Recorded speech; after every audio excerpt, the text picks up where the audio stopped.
What is up, wrestling fans? Welcome to the Royal Rumble Pay-Per-Viewpoint post-show for 2022.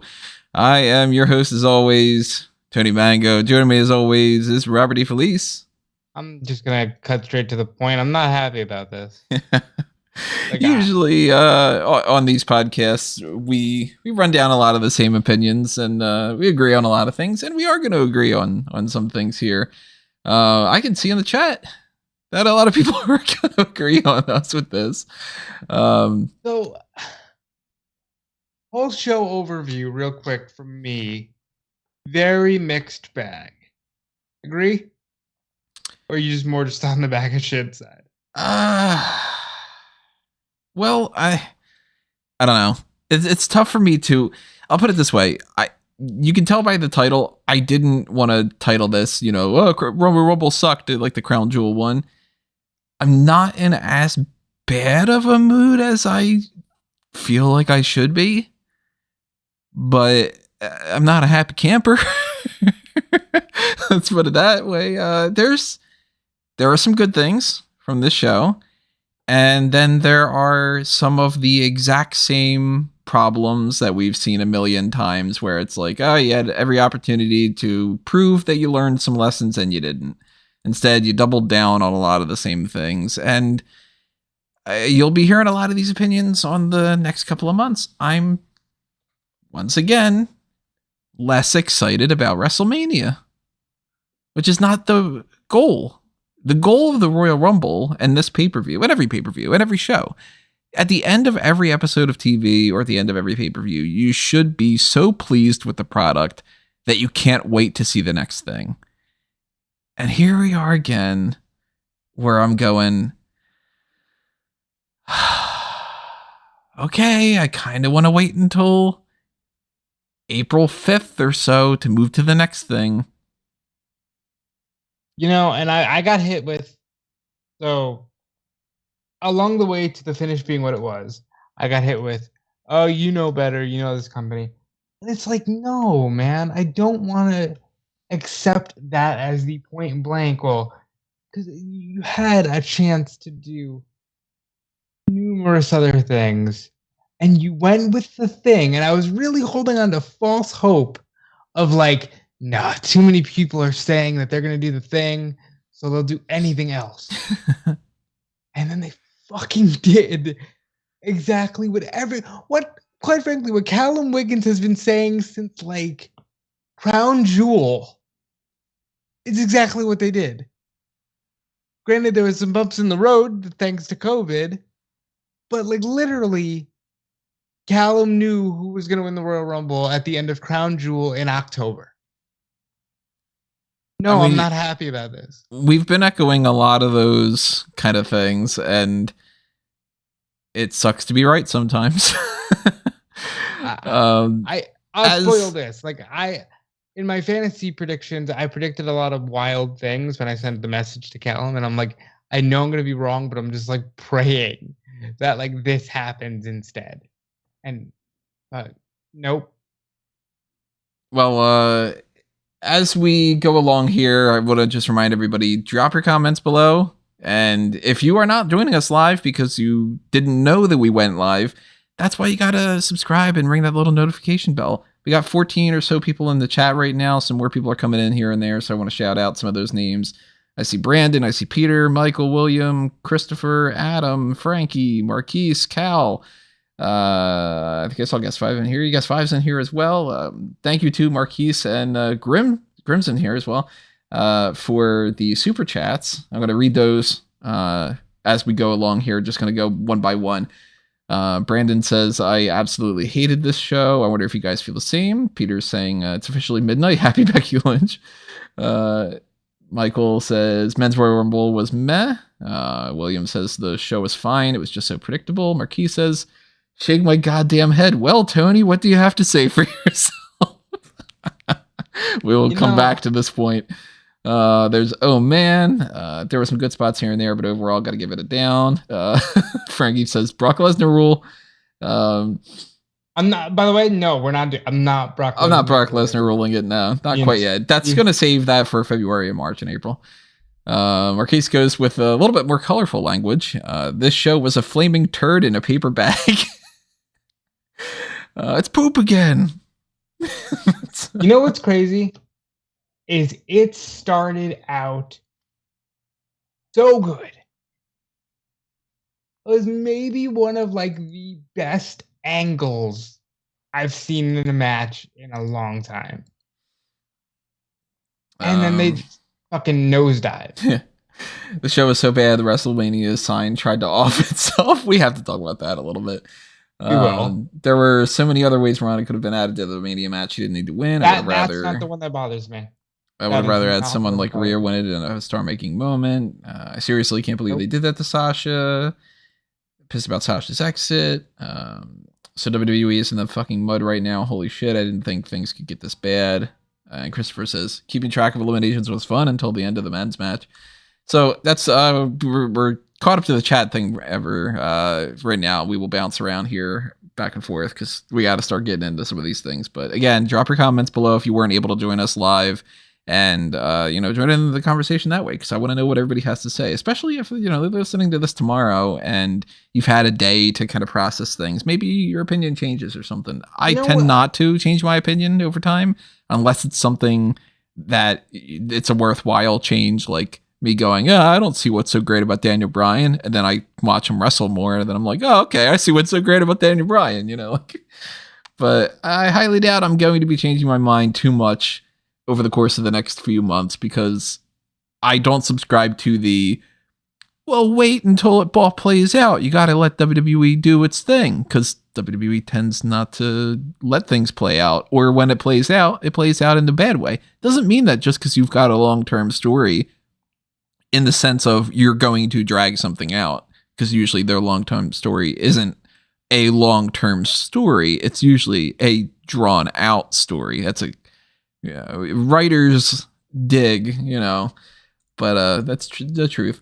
So I do not see myself being in a camp of after WrestleMania this year going, it all made sense and it all was worth it and whatever. I see myself more in the camp of I was last year at WrestleMania and the year before at WrestleMania and probably the year before that and probably the year before that, of noticing some holes and going, probably not going to like that. And then when it happens, we get Orton versus Wyatt, and I go, yeah, I didn't like it. I was right.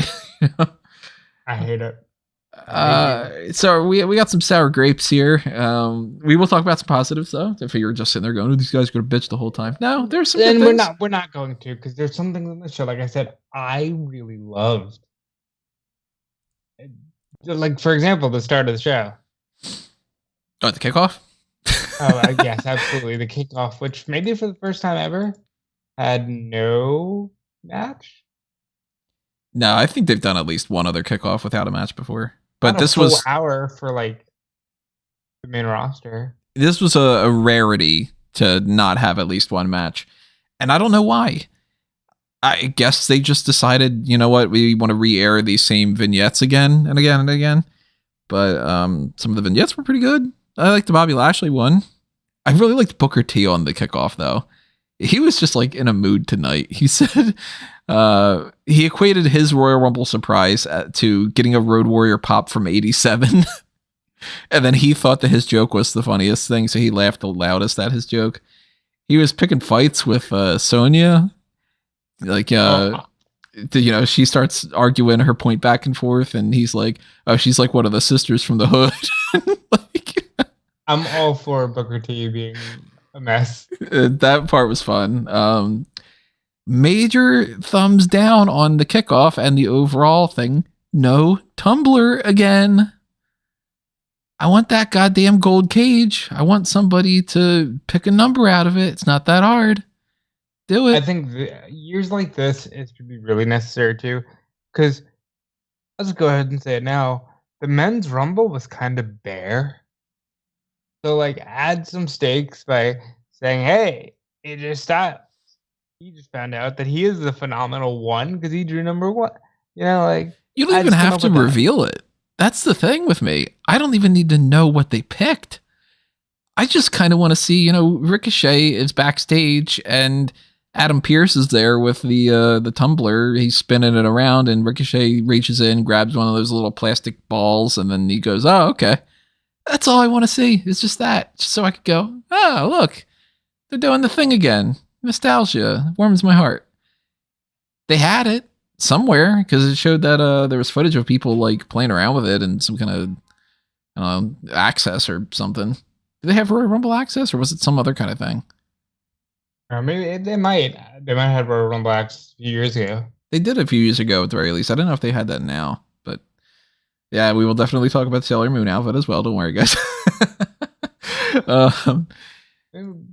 So we didn't get a whole lot of other things on the kickoff. We got Damon Priest is one of the only ones that had said, I'm going to win the Royal Rumble, that kind of deal. AJ Styles also said he was going to win the Royal Rumble, which I'm cool with. I tend to like it more when we get the way that they used to do it, where it's very, very quick snapshots of more than 2 or 3 people. I like the whole, like, you got the song in the background and it's like, I don't know, Rick Martel is just kind of like, I'm a model pick to win the Royal Rumble this year. And then Jerry Lawler's like, yeah, exactly the song, right? And then Lawler's like, you know why they call it the Royal Rumble? Because it's going to be won by royalty. Me, the king. Ha ha ha. Ah. So instead of where I thought that they were going, because I could have sworn Kayla Braxton said, or it might have been Kevin Patrick, I forget at this point, one of them had said, if I didn't just mishear this or something, the match that's going to be kicking things off tonight, let's talk about the WWE Championship match. And then I hear Roman Reigns starting off the pay-per-view, and I go, well, what the fuck? I noticed that there was a sign in the crowd that said send nudes, but that was funny.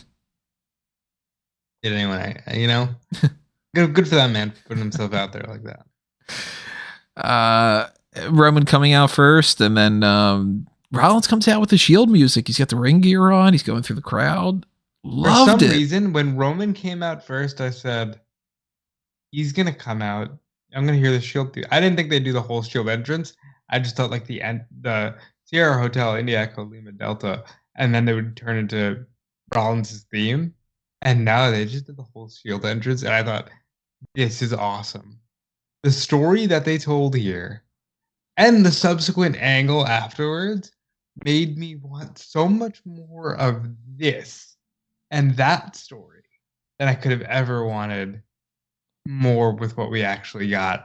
But this was a fantastic match with the story really being told that Rollins has Roman's number, and Roman is way more broken by the loss of the Shield than we could have ever imagined. Now, I saw some people complaining about this, but I think it's actually a really good wrinkle to his character. Because, like, there are just some things in life that you never get over. You move on from, but you never, like, fully move past in your mind. And that hot dog from WrestleMania 29, man. For you, it's a hot dog. For other people who are maybe, slightly human, it's like a bad breakup. Or it does not compute. Your childhood or something. So, like, this was Roman Reigns just being like, I cannot get over this. I can't get over the fact that, we had it all and you just fucked it over. I'm going to catch up a little bit on the chat here just because I see some different opinions about some stuff that we will, again, address a little bit later on. Laughing my ass off because of how much I hated this show. The cynical douche in me loves a good train wreck, and this was a fiery multi-train wreck. Highlight of the show was how amazing Sasha looked. A lot of pro-Sasha stuff here. Marquis saying Sasha was absolutely delicious looking tonight. We'll run down the menu later. That old chant of same old shit sums up the majority of the show. Peter says, I like the show, but not final, but I don't know how to finish that. Whoever said it was a train wreck, like, that's kind of my problem, is it wasn't. It was just sort of vanilla. Yeah, I guess that's a good way of putting it, because this is certainly not the worst pay-per-view that WWE's ever had. It's not the worst booking WWE has ever done. The matches weren't the worst matches. None of the matches were bad, really. They were just underwhelming and bland to, in some cases, like the first match was a good match. That was a good one. But then some of the other ones were like, it was a match. It just was a match. And sometimes that can be a little bit more upsetting too, because, I mean, you see a bad movie and it's a real bad movie and you have a little bit of fun watching how bad it is. But then you watch something that's just not necessarily good. I can tell you far more about the movie The Room than I can tell you about, oh my god, let me actually even look up on my list of on Letterboxd or something, my like lowest ranked movies that aren't even like the absolute biggest abominations. Like a Paul Blart Mall Cop. I can't tell you shit about that movie. I know I saw it. Kevin James? I know exactly where I saw it because it was in a hospital. There wasn't anything else to watch. But, you know, that's even more upsetting sometimes than watching a really bad movie. So when you're watching a pay-per-view that's just blah, then that ends up kind of being a little bit more upsetting. And then when you know that, of course, they're going to follow this up with things that you don't really want to do the coverage for and all that, that's disappointing too. But yeah, like I'll say, like, there's a specific point towards the back end of the night where I said to Tony, "Oh, this is a lead balloon." Mm-hmm. But we'll get to that. And you summed that up in such a good way that I used that on, I think, 2 different articles already. The lead balloon thing. So I stole that. Let's see. Bodine had said, "But did you know that DraftKings is a fun way that you and your friends can bet against each other and earn real money?" I did, you know, and I consider it like the way that I do with these trivia shit. I consider doing some DraftKings. Grim says, "Still waiting for Cody to come out at number 31. Let's see, Shield entrance, more discussion about that.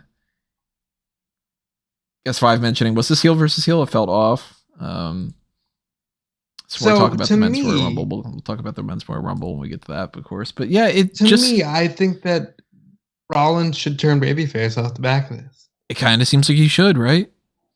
And the problem with that is his wife, who you can say they're not linked on TV, but she's totally just doing his gimmick on TV, is heel.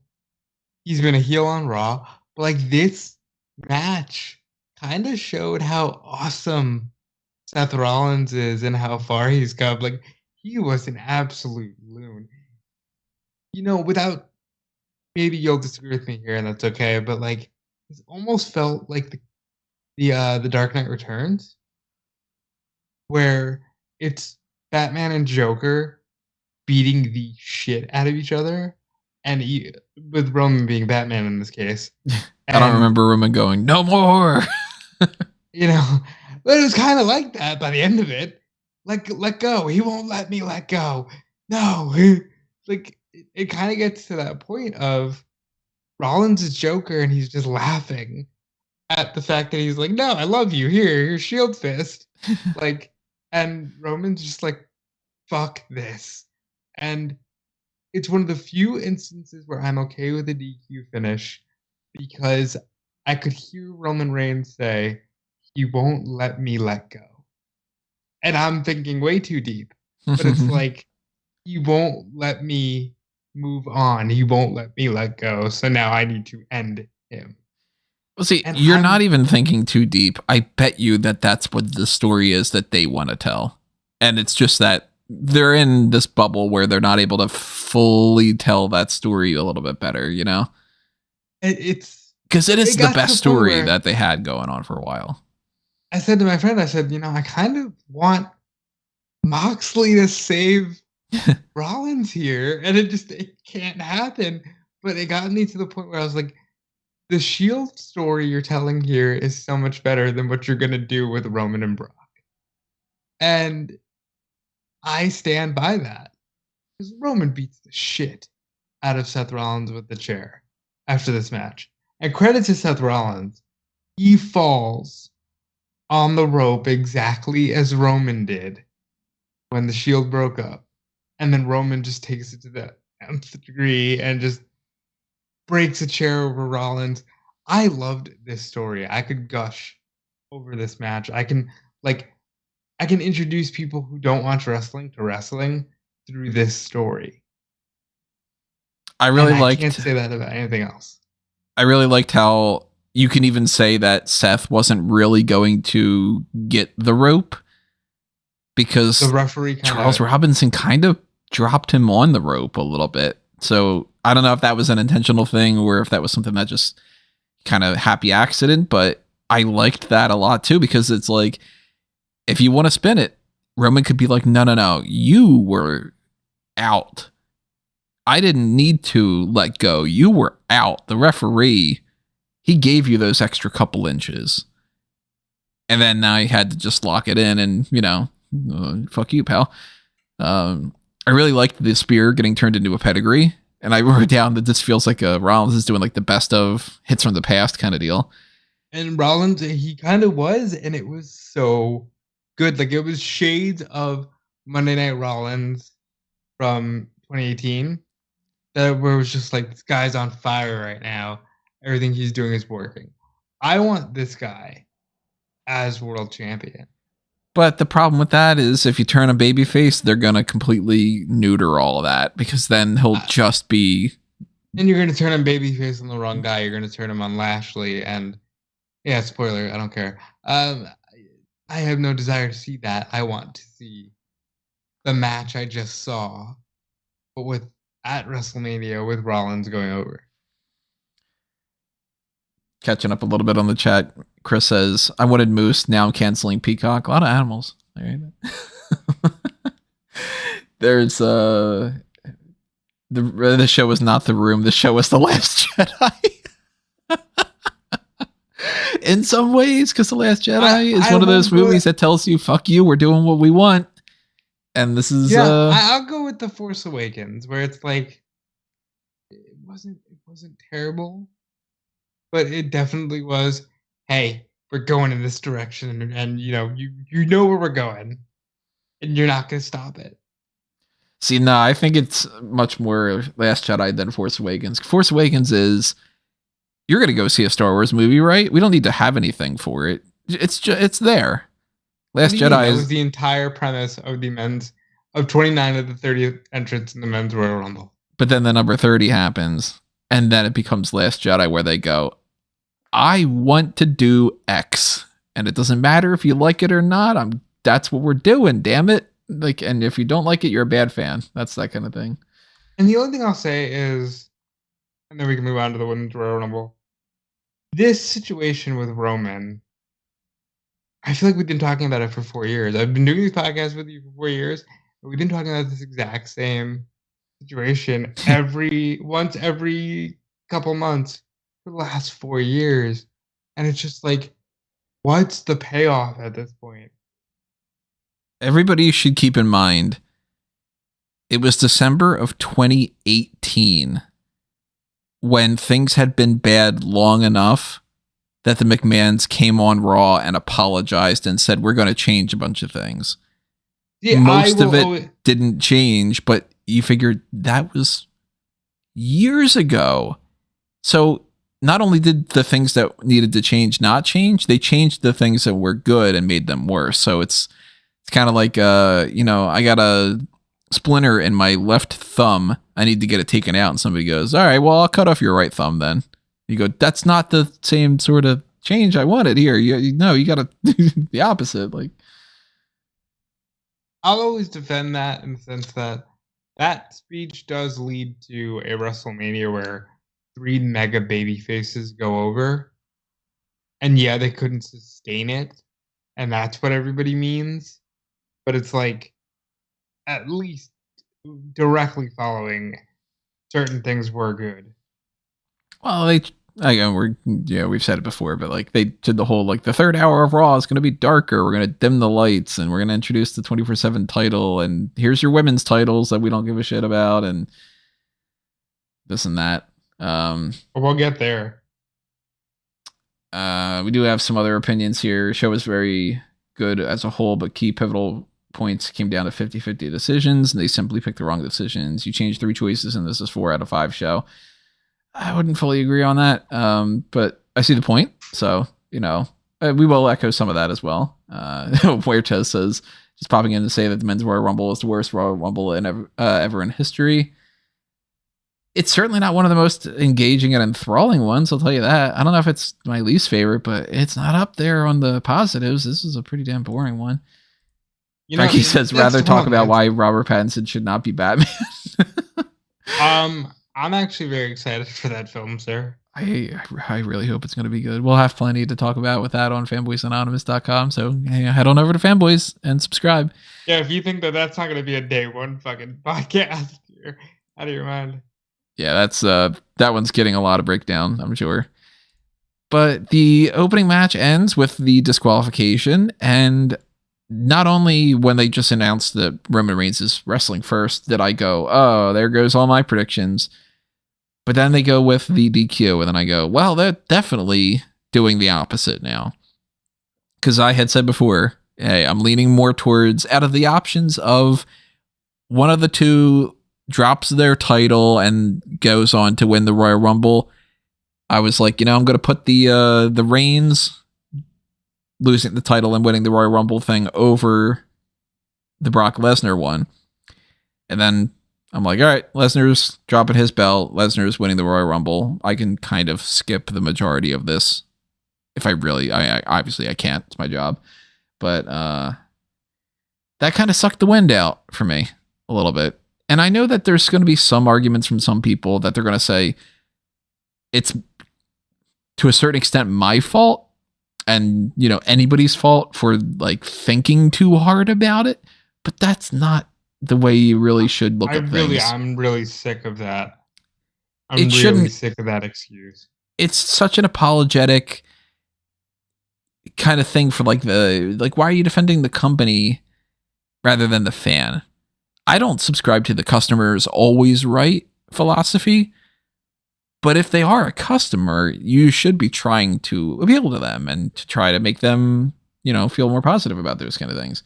So I do think that that's a fundamental flaw. So I, at this point I'm going, well, the match was great and maybe they've got some tricks up their sleeves. I didn't think that this match would end in a DQ, but hey, the crowd's hot. I'm feeling kind of good. Maybe we're in for a good night. I forget it. I also wanted to thank Grim for his super chat. Star of the show is WrestleMania sign ASH. Again, we'll talk about that in a little bit. So heading into the second match of the night, the 30-woman Royal Rumble. You feeling good? You feeling bad? I'm feeling great. I just saw a great match that I really enjoyed the finish to. And then we get the Royal Rumble, and I'm thinking, oh my God, this is going to be so exciting. Sasha Banks kicks it off, and I'm thinking she could realistically go all the way, and they could say, well, here's your first time ever. 2 Royal Rumbles, go back to back with, number 1 wins. But yeah, that's not what we got. I'll say it was cool to see Melina. And we'll talk about the Sailor Moon outfit in a minute, but yeah, Brandon in the chat. Sasha wore the best gear of her entire career for nothing. I'm so sad. And Callum is not here. Callum must have fallen asleep, I think.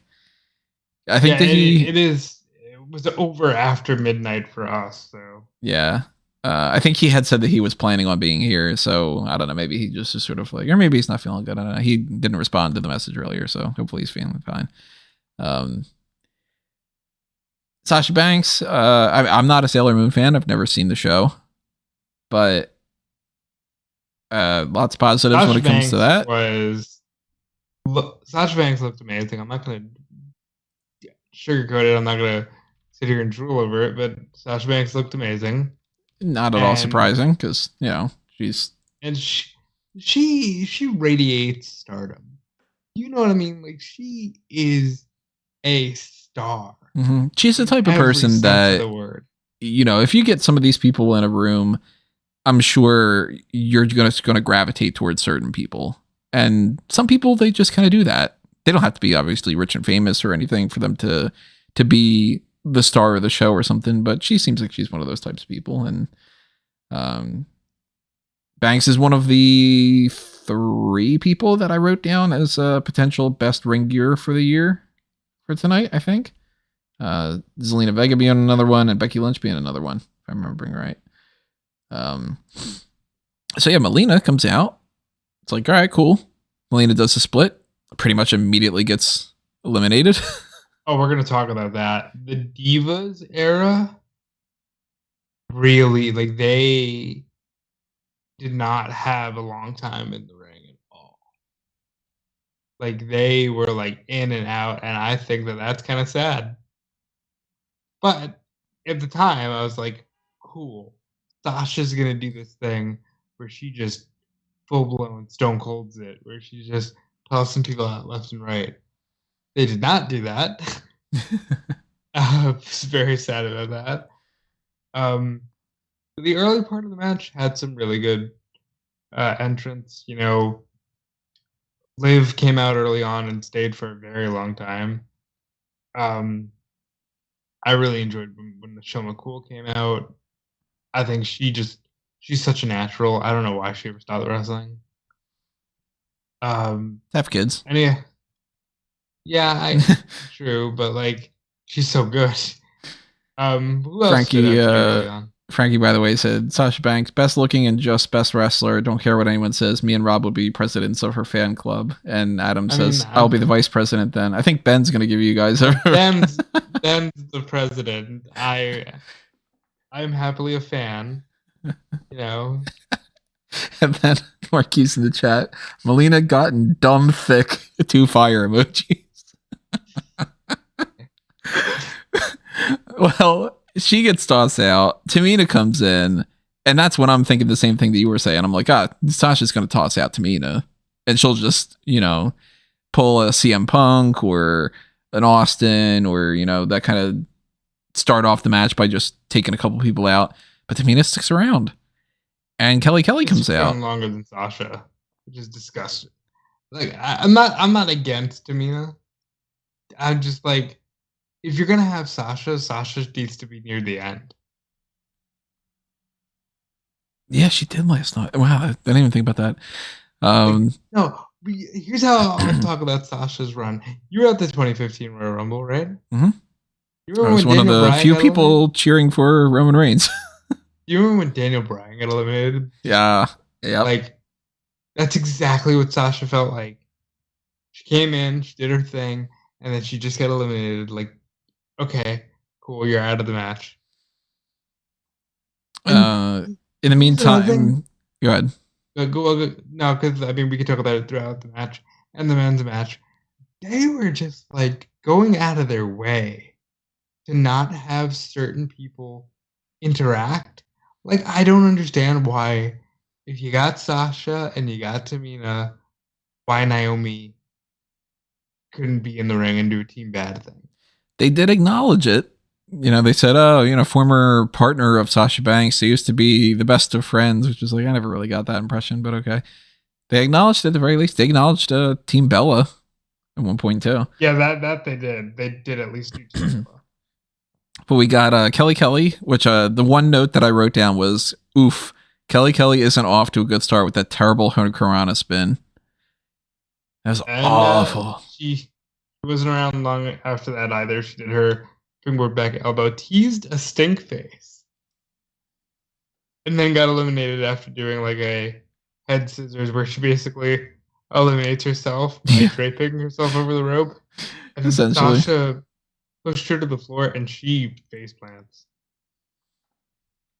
Then we got Zelina after that? No, we got Aaliyah after that. We got Liv Morgan, then Queen Zelina. A lot of the theme songs tonight, and I noticed this, it took me a good couple seconds to figure out who the hell was coming out. So like when Aaliyah, so many of them, right? Like Aaliyah comes out, and I'm like, whose fucking song is this? Oh, okay. Liv Morgan's the only reason I knew that it was Liv Morgan is because the beginning of it's still the same. Some of them, like Ricochet's, still has the exact same intro, and then it just goes into some generic ass song. Queen Zelina, I mean, that's another Queen Zelina Vega is about to come out kind of songs. I hate when they do that. Hey. Yeah. Guru Raj. It's the same kind of thing. Bianca Belair is out at number 8. Okay, so that's when Sasha gets eliminated. Yeah, she gets taken out Sasha right gets before that by Queen Zelina. By Zelina, so you're like, okay, don't even build anything with that. And then Bianca comes right out, and I'm like, was there an edict that they couldn't touch? Like, why don't you have Bianca and Sasha in the ring at the same time? I think, and I really want to do a deep dive on this. Try to remind me, anybody is out there, remind me after we learn what the card of WrestleMania is, and then I'll add it onto my list of things to do post-Mania. I really want to do a deep dive of the Royal Rumble and see if I can figure out the patterns of what they were trying to book, because now that this match has been finished, without like fully studying it, my impression is that they booked this match going, all right, Sasha is a star. And then around the number 10 mark, we're going to have another star. So Sasha's got to be out by then. And then that's what they did with Bianca. She comes out at number 8, but it's, pretty much the same sort of deal. I think that they kind of booked it in blocks where it was just like, all right, this is the Sasha block. And then it becomes, Bianca can go the rest of the way, but then we're going to do the Naomi block. And then we're going to do the Charlotte block. Kind of like, that kind of deal. Yeah, I'll have to double check it though. Like, it might not pan out if I actually study it more, but it kind of felt like that to me. Because I think that makes a lot of sense. Like for me, the problem is everyone's sort of on the same playing field, and God forbid you're not, then you're really just like 5 levels above, And I think Sasha should be at a level where she doesn't have to be 5 levels above everybody, but she should at least be. If you're gonna eliminate her, can Charlotte do it? Can somebody who is going to start a feud with her do it? Well, Brandon brings up a good point in the chat. What was the point of the random Sasha Banks video package later? They've been doing that. You haven't been paying attention? Maybe I just keep forgetting. I don't know. But it was like she already wrestled and lost. The random Sasha package, the random Charlotte package. They've been doing that to fill time on pay-per-views. God, they really cheap out on a lot of that shit, don't they? Lately, yes. If you take a WWE television show and you take out the regular commercials, just, you have an hour-long TV show, 20 minutes of it or so is going to be, or at least 15 minutes, I would say, is going to be commercials.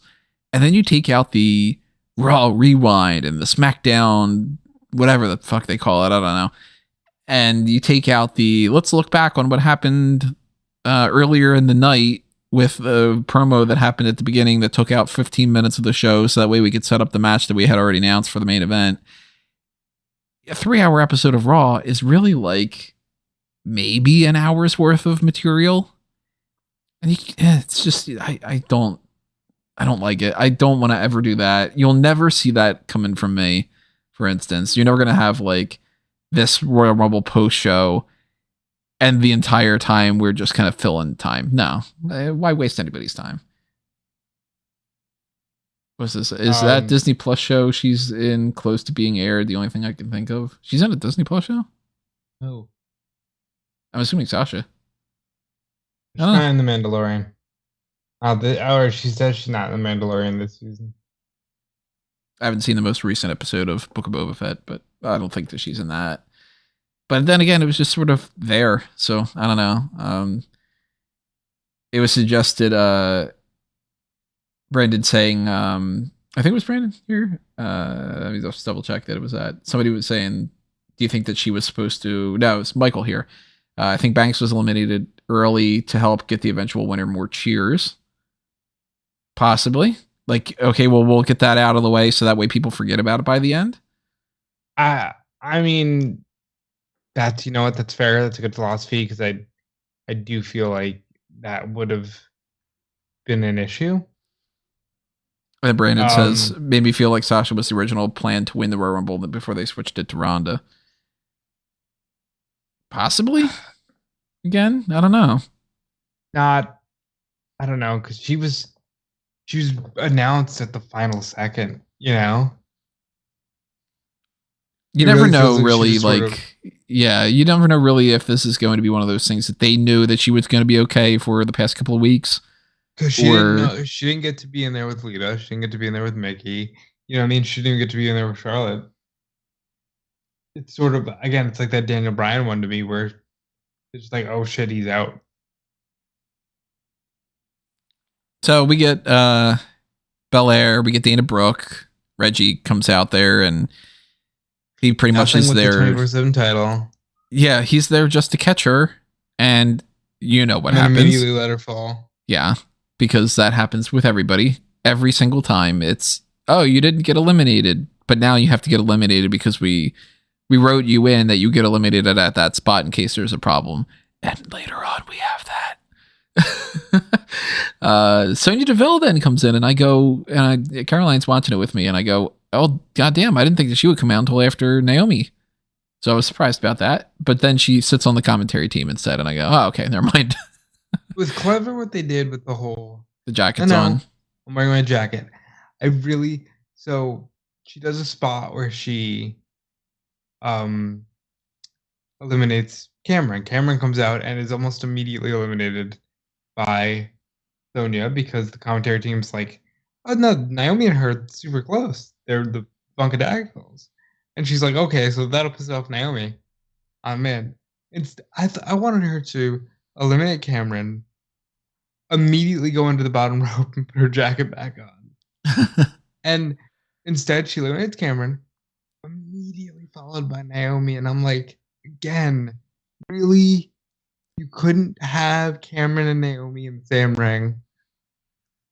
Not only And by the that, way- but the way that they booked, whoever booked this Mania, or whoever booked this Royal Rumble, both the matches, you guys got to stop doing the obvious.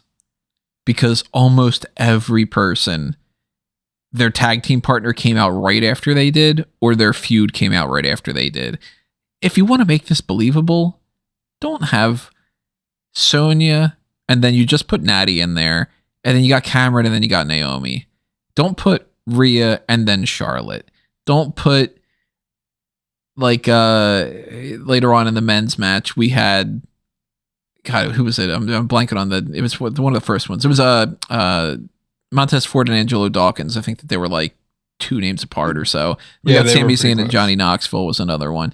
Like, guys, you know, quell the But at the same time, we got a lot of people who just should have touched that didn't.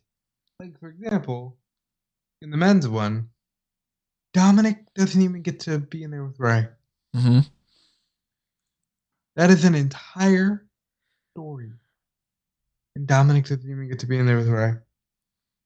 So I was disappointed that the Cameron and Naomi thing didn't pan out a little bit better, especially because Cameron gets eliminated and Naomi goes over and checks up on her and kind of like holds her hand, like picks her up like for a split second and drops her. And goes right into the ring. Yeah, it just didn't play that well. And Naomi takes out Sonya Deville, and it's like, all right, you booked a 2-person thing. Yeah.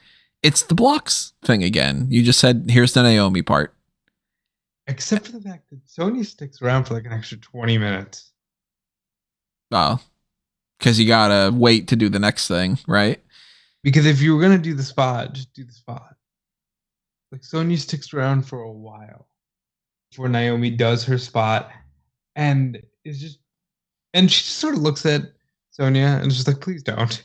And Sonya drags her out, eliminates her, and it annoyed me that Naomi doesn't go running after Sonya Deville.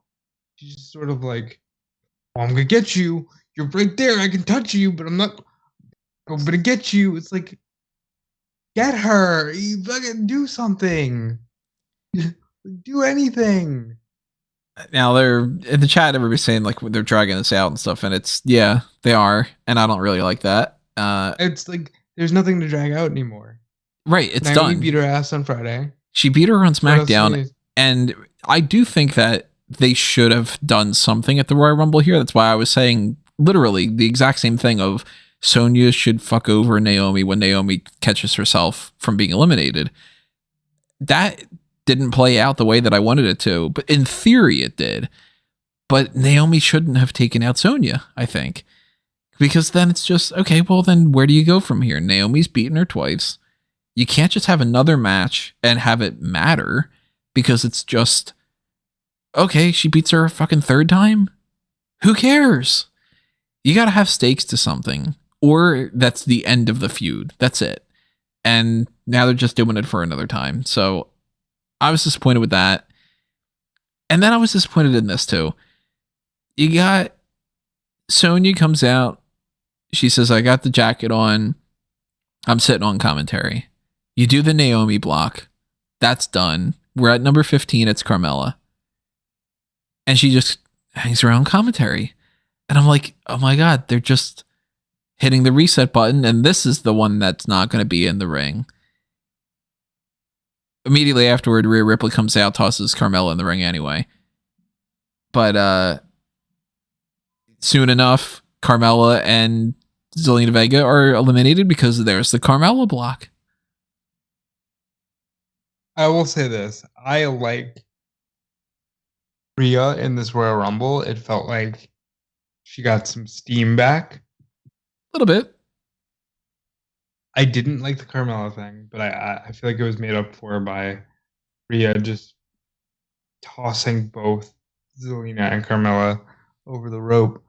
But you're right. They do tend to like hang around and hang on to these tropes. I think go ahead. Is it Charlotte after that?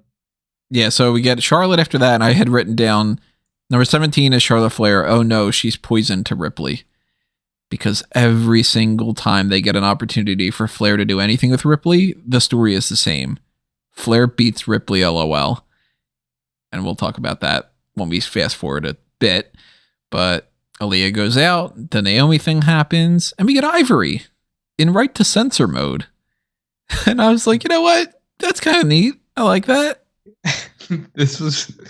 I legitimately laughed out loud for this whole thing. She's cutting a promo. There's nothing but girls in the ring. None of them are worried about, they're all worried about their social media followers instead of taking care of their families.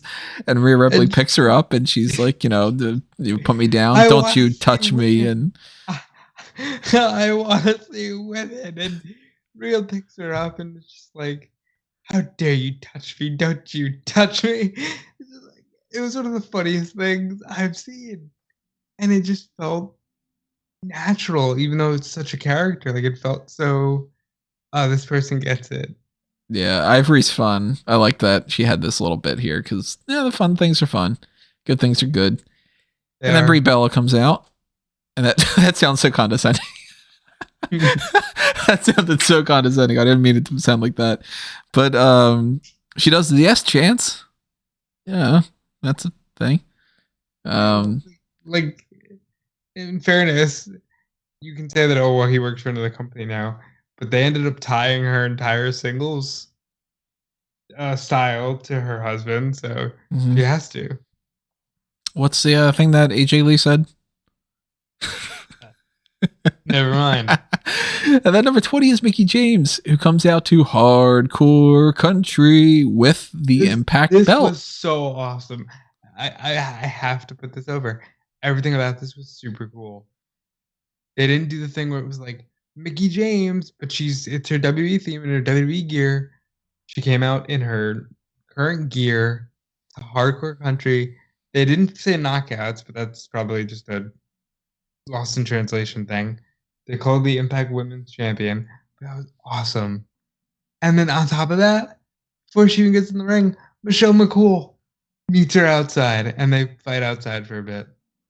And then Michelle gets eliminated, and I think that was a botch. I think she was supposed to go out, but she wasn't supposed to go out the way that she did. I think that was definitely where she was supposed to go, that it was supposed to be more dramatic. Maybe like she hangs on the edge and then Mickie kicks her or something like that. Yeah. It was one of two instances of this night where it was like, I think you forgot how tall you are. Kind of.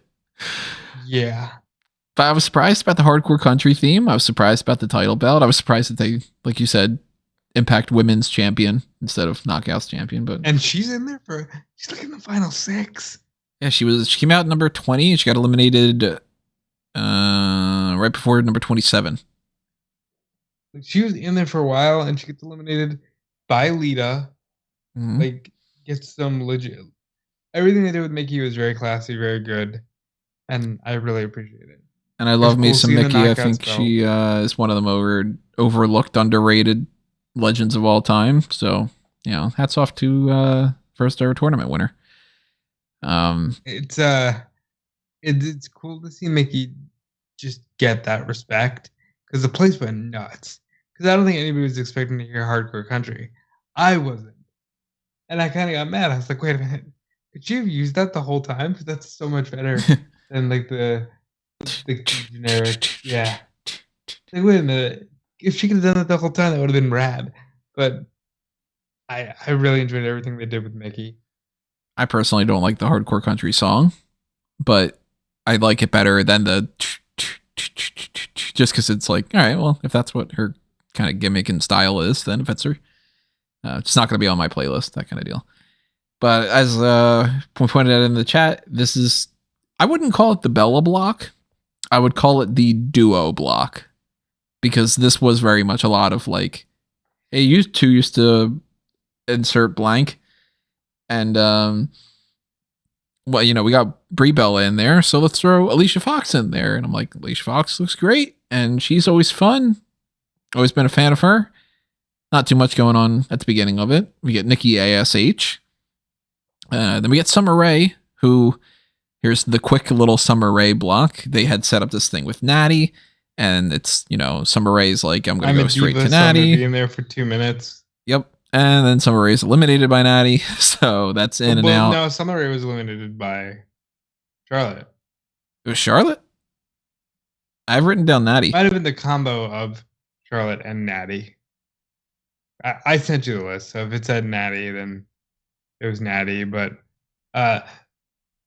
Natalya and Charlotte were like kind of waving goodbye to her, and Charlotte did the little BFF hand snap thing, and I was like, that's nice. I didn't catch that. Yeah. See, that would have been something that would have been a good little thing for Sasha to also be involved in. But again, they kept doing this thing where, nope, I don't care if you have a pre-existing feud or whatever, like, we're just not going to have you interact. So I had already written up Natty is eliminated by Charlotte because I'm like, oh, that's going to happen. And then I was surprised it didn't. She waited a little while. But Nikki Bella comes out. And then we get a brief moment where Alicia Fox is like, yay, Team Bella. Then Nikki just knocks her off because, why not? Yeah. And then we get another reunification of Sarah Logan comes out in like her Viking kind of outfit. And in an angle in a character that she never portrayed. Yeah. Because I don't remember that.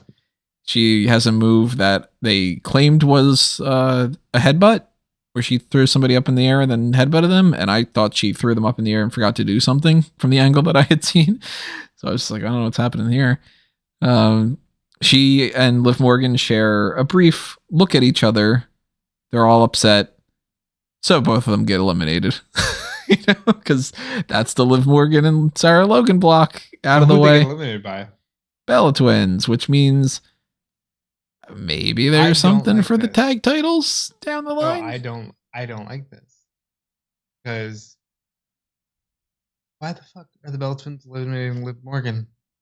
Liv Morgan's gonna be there on Monday. Are the Bella Twins? Because the philosophy is always the way that it's been these past bunch of years. Who fucking cares about the roster? We want you to care about the people that used to be on the roster, because isn't it exciting? Are you making me care about a Bella Twins Riot Squad feud when you know damn well that Sarah Logan's not under contract and maybe the Bella Twins will stick around? And we don't even have the riot of the Riot Squad? Yeah. They're just the squad. God, I hope that they don't call themselves that. How awful would that be if it's like Sarah Logan and Liv Morgan are going to have this little short run or whatever, and, the squad is back, that kind of deal.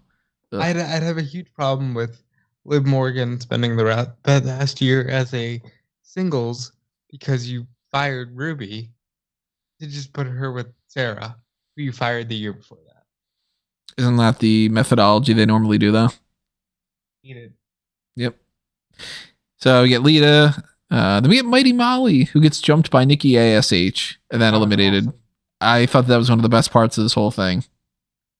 Do the cape against the cape kind of deal. Yeah, that was fun. Nikki goes, there can only be one superhero, and I was like, oh, that's awesome. Then we get Ronda Rousey. I don't say it like that. Oh, because then it was okay. Ronda Rousey wins. Honestly, and, I don't count out Charlotte Flair. No, I was immediately just like Ronda Rousey's gonna win. Well, no, because if you remember, Callum pitched this idea where Ronda can eliminate Charlotte without winning. And the final four, which I thought they did really well, was Baszler. Oh, what was it? No, Shotzi was number 29. And then Shayna was number 30. And they finally got Ronda and Shayna in a ring. They didn't do shit, but they did for 5 seconds where they looked at each other and just started throwing people around. And I was like, cool. I can get behind this. And then, of course, it comes down to Bianca, Baszler, Charlotte, and Ronda. And Bianca and Baszler did great work together, as they did in NXT. And then, of course, Charlotte eliminates those two. And she charges at Ronda. Ronda immediately throws her over. And Ronda's going to WrestleMania. So I did like a couple little things here. I liked that they paid off the Brie eliminating Nikki thing. Oh yeah, that was really cool. I liked that moment. I liked that they had Lita eliminated by Charlotte because they were having a little bit of a tiff beforehand. So, why not? Hated that Rhea Ripley got eliminated by Charlotte because I was like, of course, they really just want to beat that fucking stick, don't they? Just no, Charlotte is better than Rhea. And it's like, oh, I get it. After like the 9th time you've had her beat her, can you stop it? Can Ripley get eliminated by Shayna instead? So Shayna does something, There is a part of me that wonders if they're so hard on Ripley because Triple H was so like gung-ho about Ripley. Maybe. There's a small part of me. Like, I'm not saying that I believe this or that there's a rumor. It's just something that goes into your mind when you start to see patterns. You know what it starts to make me think? Because we know that obviously certain people have certain pull. And we don't know how and in what ways and to what level and all these other things. But if you're supposed to buy into the idea that Charlotte and Becky do not get along anymore, and that Charlotte legitimately is like, I don't think it's best for my character if I hand her the championship. So I'm going to do this the way that I think because I need to protect myself when I'm a fucking 19-time champion or whatever the hell. Kind of makes me think that maybe Charlotte is the one that's like, oh, this Rhea Ripley girl is the one that's the future. You haven't gotten done talking about me. And then maybe it's kind of the way that Triple H was in the past. Because we've heard plenty stories of Triple H during like the Reign from Hell is what it's called, where it was very much a Frankie, not Frankie. I was going to say Frankie Muniz. My God. Freddie Prinze Jr. Completely different fucking actors. Completely different. Yeah, the guy from She's All That, Malcolm in the Middle. Freddie Prinze Jr. was even talking about this. He was saying, with the pitches for everything with the Jeff Hardy story, that it was like Triple H just did not want to do the job. And that's why they went around it and did all this. And I'm like, you know what? I kind of feel like maybe Charlotte is like, oh, it's better for Rhea if I beat her 100 times. That way, when she beats me, it's going to mean more. And it's like, no, that's the same bullshit that Triple H pulled. And it never fucking did. I would like to, at some point, go deeper into that whole thing because it is interesting. But I I'm happy with this. I'm more than happy with Ronda being back. I saw so many people flat out hurt that this woman was back. Like they were just, this sucks. This is fair. It just becomes all about her again. And it's like, yeah, but at least it's something. At least it's something because you had nothing going into this. See, I don't like it. And I can't even justify it in the sense of at least it's something because they had nothing. I'm like, that's not my problem. They're the ones getting paid to write this. And if they paid me, even if they didn't pay me, if they just listen to this podcast sometimes, you could do the work and you could figure it out. If you set yourself up for not having an option to do anything and you don't want to put in the effort to figure it out, then, boo fucking who. If you've got nothing, figure it out. I don't Ronda to me is so much of a better option than what they did with the men because Ronda legit hasn't been around. She's still a big deal. It's not like she's Goldberg where it's like, oh, you exhausted everything you had to do with her 5 years ago. It's like there's still much to be done. And I don't mind it as much. I've said it before. I tend not to like rematches. But I'm going to like a rematch if the story was great leading up into it, the match was good, and the story that you could tell out of it is good. And I don't feel like I'm going to get that with anything that Ronda Rousey's got going on now. I feel like Ronda Rousey won this Royal Rumble because she's Ronda Rousey, not because there's any actual purpose. It's kind of like it's the same thing that we've talked about before, where WWE looked at the roster. They said, none of these people main eventing WrestleMania means shit to me. Me meaning Vince. And then said, well, we got to do something else then. So who do we bring in to save WrestleMania? Because it's the biggest show of the year. We need to get people talking. None of these people matter. And we didn't learn any of our fucking lessons because we do this all the time. So Ronda Rousey's going to have a match with Charlotte Flair most likely. And I don't fucking care. Why wouldn't she have a match with Becky Lynch? Can you explain that to me? Same exact thing though. I don't fucking care. Oh, hold on. I know that you don't care. But why wouldn't she have a match with Becky Lynch? Oh, I mean, it's kind of like, you just figure it out. Like, if they do Flair, it's because they said, yeah, we'll just do Bianca and Becky again. I'll say this. If they do Flair, that is the epitome of them going, no, damn it, we told you 3 years ago that this was the thing, and now we're going to give it to you, and you can't say anything. Which would be Brock Lesnar versus Roman Reigns from WrestleMania 35. That's what it was, or 34? It'd be Brock Lesnar and Roman Reigns from SummerSlam 2018 when they finally put it on Roman. No, because the WrestleMania one was, we wanted to do Brock versus Roman, and we're going to spend a whole year with Brock as champion, and we're going to build Roman back as the only guy that can beat Brock, and then, hey, fuck you, we didn't do it anyway, let's do it at Greatest Royal Rumble. Fuck you, we didn't do it anyway, let's do it again at SummerSlam. But that was them going, we wanted to do the Brock and Roman thing, we're coming back around to it because we're doing the damn match, motherfuckers. And they clearly wanted to have Charlotte Flair versus Ronda Rousey. They did not have plans for Becky Lynch to be involved in that. She was the stepping stone, and she happened to bust her nose, and everybody got super duper behind it, and everything switched, and then they had to go in that direction. Just the same as there was no plan whatsoever. I call bullshit on anybody that thinks for a fucking second that Daniel Bryan was ever planned to go and win the championship at WrestleMania 30. No fucking way. I don't care who in WWE goes, no, we were going to come around. No, you fucking weren't.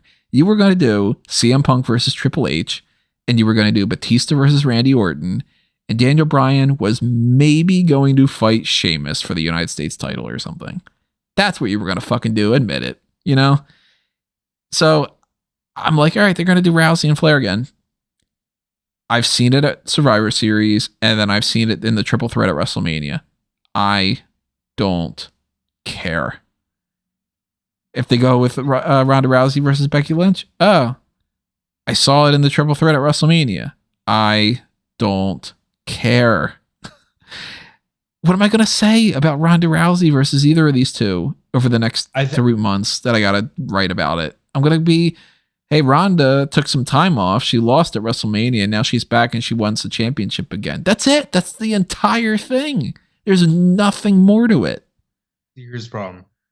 If you do the Becky match, you have the built-in story of, I beat you, I sent you packing for 3 years.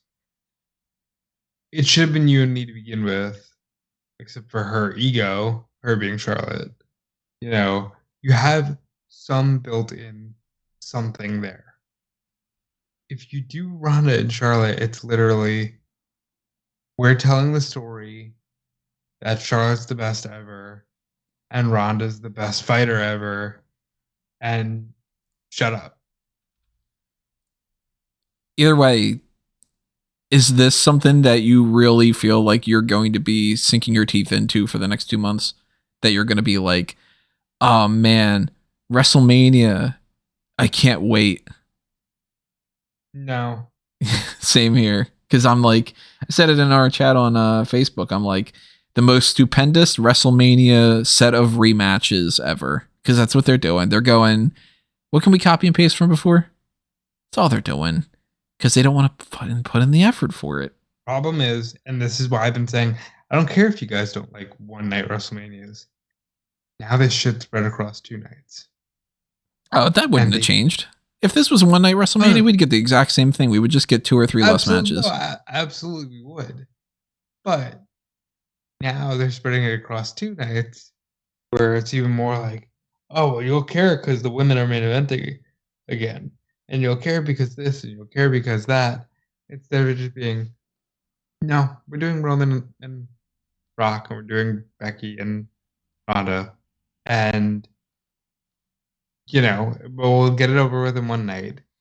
And it is what it is. Now they spread across everything to marketing 2 stupendous nights of wrestling action. I was like, come on. I really hope, Frankie, that you're not right in saying that they want to do Ronda Flair this year and then Ronda Becky next year. I don't want to see 2 more fucking WrestleManias like that. I think if you're going to do that, I'm sorry. I feel like I've learned from the past releases, don't wait on things. I'm sorry, the match ain't Charlotte. The match is Becky. If you're going to do any match, it's Becky. Just do the match before you end up with some reason that they can never do the match. But you did it. Like, why are we doing the bad sequel thing again? Where it's like, we didn't need, you at least had the excuse that they never actually did it. I'm saying, if you're playing in the bare minimums, you at least had the excuse that they never actually did Becky and Ronda. You can't say the same for Charlotte. I just like, I get this sense even more, and this is what bothers me about a lot of this. I don't think that these decisions are made by people that are wanting to put on a pro wrestling show. I mean, I get it. I know that they're not, because WWE always shuns the fact that they're pro wrestling. But I get even more of a sense these days that these decisions are made by a committee of people the same way that a lot of producers tend to think. And I'm going to dance around this topic. This is something to get deeper into with fanboys, but I'm not the type of person, and I'm sure everybody knows this based off of my likes and dislikes, I'm not the type of person that subscribes to the theory, oh, the only things in Hollywood these days are sequels and remakes and reboots and franchise IP bullshit, and it's not anything else. There's no indie movies. There's no way. Yeah, there is. There's far more options for any type of movie these days if you go and you try to find it. But yeah, movie theaters want the big box office blockbuster chain type IP movies because they make money and people come out to see them. And it almost doesn't matter sometimes to a lot of producers, hey, is this actually like Marvel's not like this. So I'm going to use Marvel as an example, I should say, but it really doesn't apply to the MCU because they actually care. They make a couple mistakes here and there, like fucking Eternals was garbage, but by and large, Kevin Feige fucking cares about these movies. Agree? Yeah. But I bet you a lot of people in Disney go, is that something we can slap the Marvel logo on? Cool. And then you go, don't you want to hear about the story? And they go, nope. That's what I get. I get the Sony feeling. That with like, I loved WandaVision, but I think when you look at the Disney Plus specials or series, you're starting to see like, well, Marvel can't miss, so we're just going to slap the logo on everything, and eventually they're going to start to miss.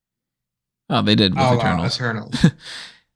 But I feel like that's kind of how WWE is approaching a lot of this. I think that this Nick Khan kind of mentality of we need to cut all the things that we can cut so that way it seems like our business is more profitable. It doesn't matter if they're a star or not.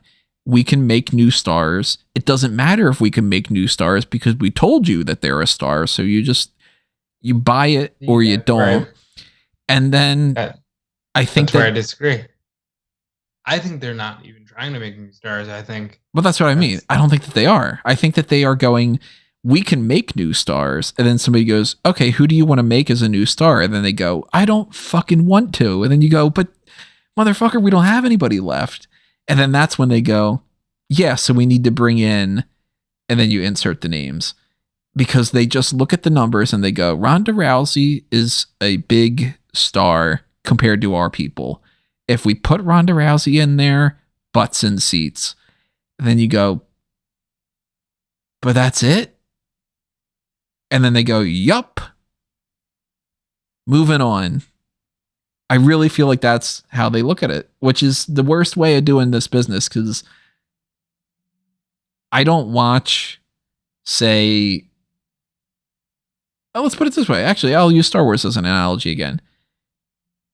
I would watch all the Star Wars things if I liked the way that the series has been.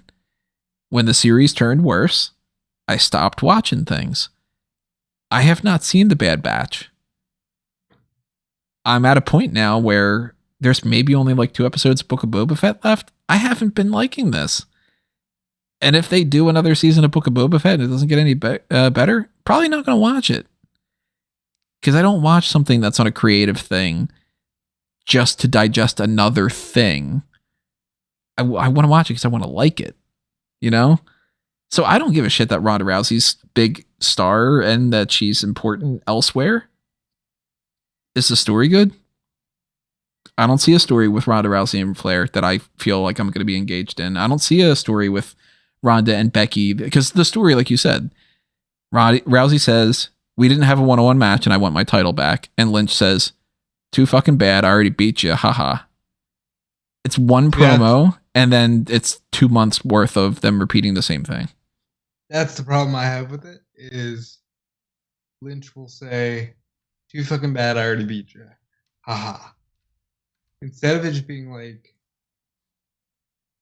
it's like last year where I was telling you, no, the story is Edge had to retire 10 years to the day.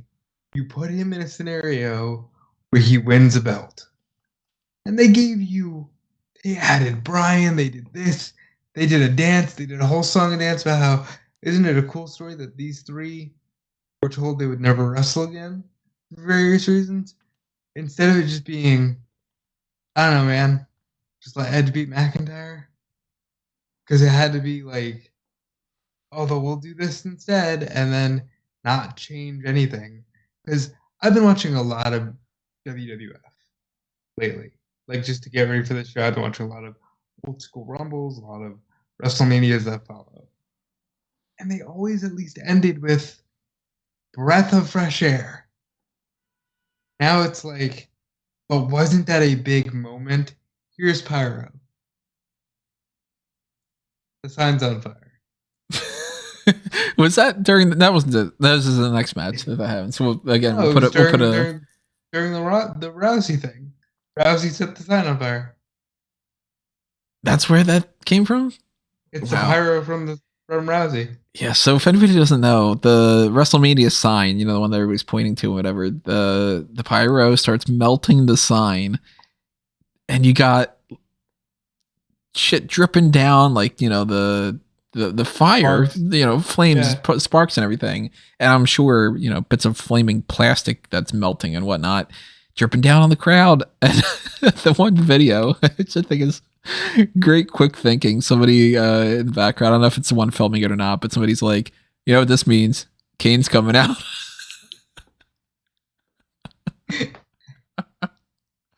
That's at least very funny. Brandon says that was a sign that Ronda shouldn't have won. Yeah. Oh, really quickly before we move on to the next match, because I know we've been talking about this one match for a long ass time, but hey, it's a fucking 60-minute match. No Caitlyn, no Oksana. Any surprises that we didn't get? No Asuka. Where's Asuka? No Asuka, no Bayley, no Lacey Evans, no Xia Li, no NXT women. Which is a bad sign. And no NXT men, which is a bad sign. Yeah, it's pretty bad. It's pretty bad. That kind of shows that they're like, hey, fuck NXT. Yep.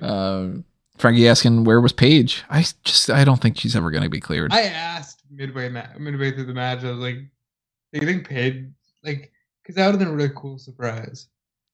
It was just like, "Hey, Paige is cleared." And Paige is cleared. Paige cleared. Poor girl.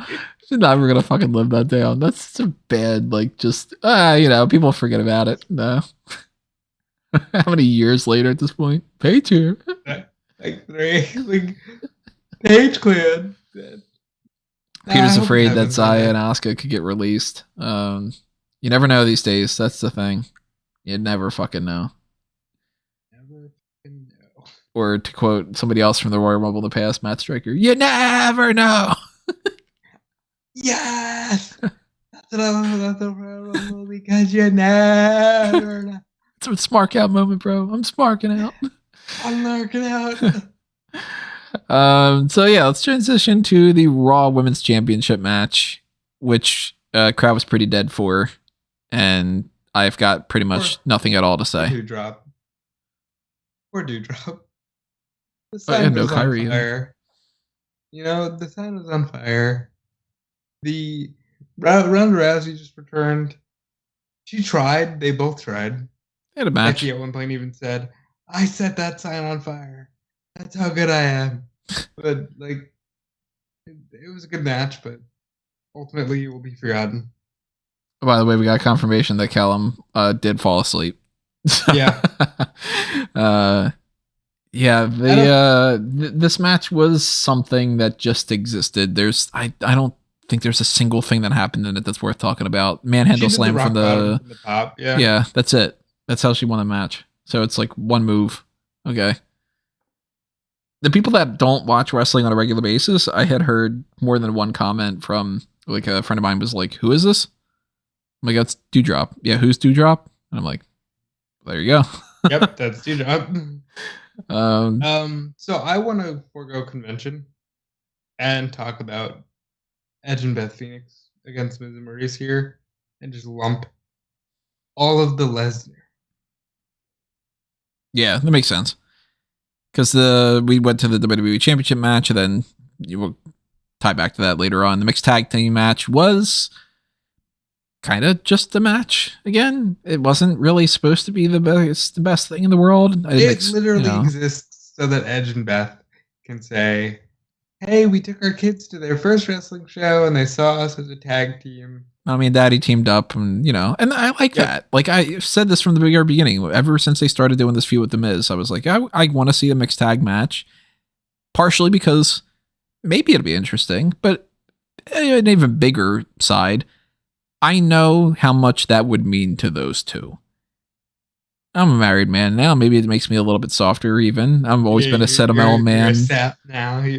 I've always been super sentimental to begin with, so I get when those things happen, and that's why I was 100% down for it. I was like, even if the match sucks, if they had fun, what's it going to take? 15 minutes out of my fucking time? Yeah, sure. Edge allowed Maryse to hit a Frankensteiner on him, and I think that's amazing. Did not see that coming at all. That was the biggest surprise for me, this whole match. I think one of the worst things about being an older fan is like, that's all Edge. Whereas I think as a child, I'd be like, oh my God, Maryse did a Frankensteiner. Whereas I looked at that and I went, that's really cool that he gave her that. Yeah, that he gave himself a Frankensteiner. Yeah, so that she could like show her kids who were probably in the front row as well, like, hell yeah, mommy's a badass. Look what you just did. Yeah, it's kind of like the Canadian Destroyer we got a little bit later on. It's like, yeah, Bad Bunny didn't do that. He was there, but then again, Shawn Michaels could wrestle a broom. So they should have done that match, One day somebody good enough will come along. Dana Bryan will wrestle a broom on a segment of like Rampages or something. Maybe that should be Shawn Michaels' final match, because his last match really sucked. Give him a broom. Yeah. Do it on NXT 2.0. Say it's like a freshly made broom. It's part of the new generation. Checking out the chat here. Bodine's got a good Simpsons reference. Marge, was that a good or a bad match? I don't get it. It was a match. That's enough. Michael with the super chat. Maryse's gear was the highlight of the night.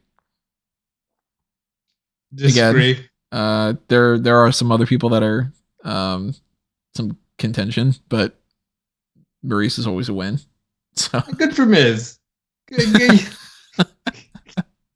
What? Like, good for this guy. Can you imagine? You've seen Miz's dad. Let's tell the truth here. Miz is a good-looking dude, and he's got a great-looking wife. It's good for him. Hey, don't rag on Kofi's dad like that. Oh, I think Kofi's dad is ragging on Kofi after tonight. I don't remember how fucking long that joke has been going on. I did the drop the Jinder Mahal turn babyface joke again today, and I was like, Christ, that joke has been around longer than some people's entire careers. So bad. So yeah, let's backtrack to the WWE Championship match. We had Bobby Lashley against Brock Lesnar, and as we mentioned earlier, when Roman Reigns retained, it was like, WWE title is going to change hands, isn't it? I loved this match up until the point where the referee got knocked down. I didn't. I was so disappointed. I was like, I wanted this to be way more intense than this. They did a couple suplexes, and then the next thing I know, the referee's getting knocked out. I'm like, what happened? See, the problem is, I'll tell you what happened. In 2017, well, first of all, 2016, Goldberg beat Lesnar in 12 seconds. But in 2017, Goldberg and Lesnar established that you can have a whole ass match by just spamming your finishing and signature moves. And then that became the blueprint for every behemoth match. They took my my Mortal Kombat and Street Fighter methodology, where I'd be like Sub-Zero, freeze uppercut, freeze uppercut, freeze. Where it's like, well, why wouldn't you just go for the same move over and over and over again? And that's what happened here. And I enjoyed it because I'm used to those matches now. But yeah, I did not like seeing the referee get knocked down. I did not like seeing Roman. The only thing I will say I did like was finally The Rock has Heyman. Okay. chose Roman Reigns over Brock Lesnar. Definitively. Paul Heyman handed Roman Reigns the WWE title, scoffed as he looked at Lesnar and walked away. And Paul Heyman is firmly in the corner of Roman Reigns. I don't like it. I don't like where it's going.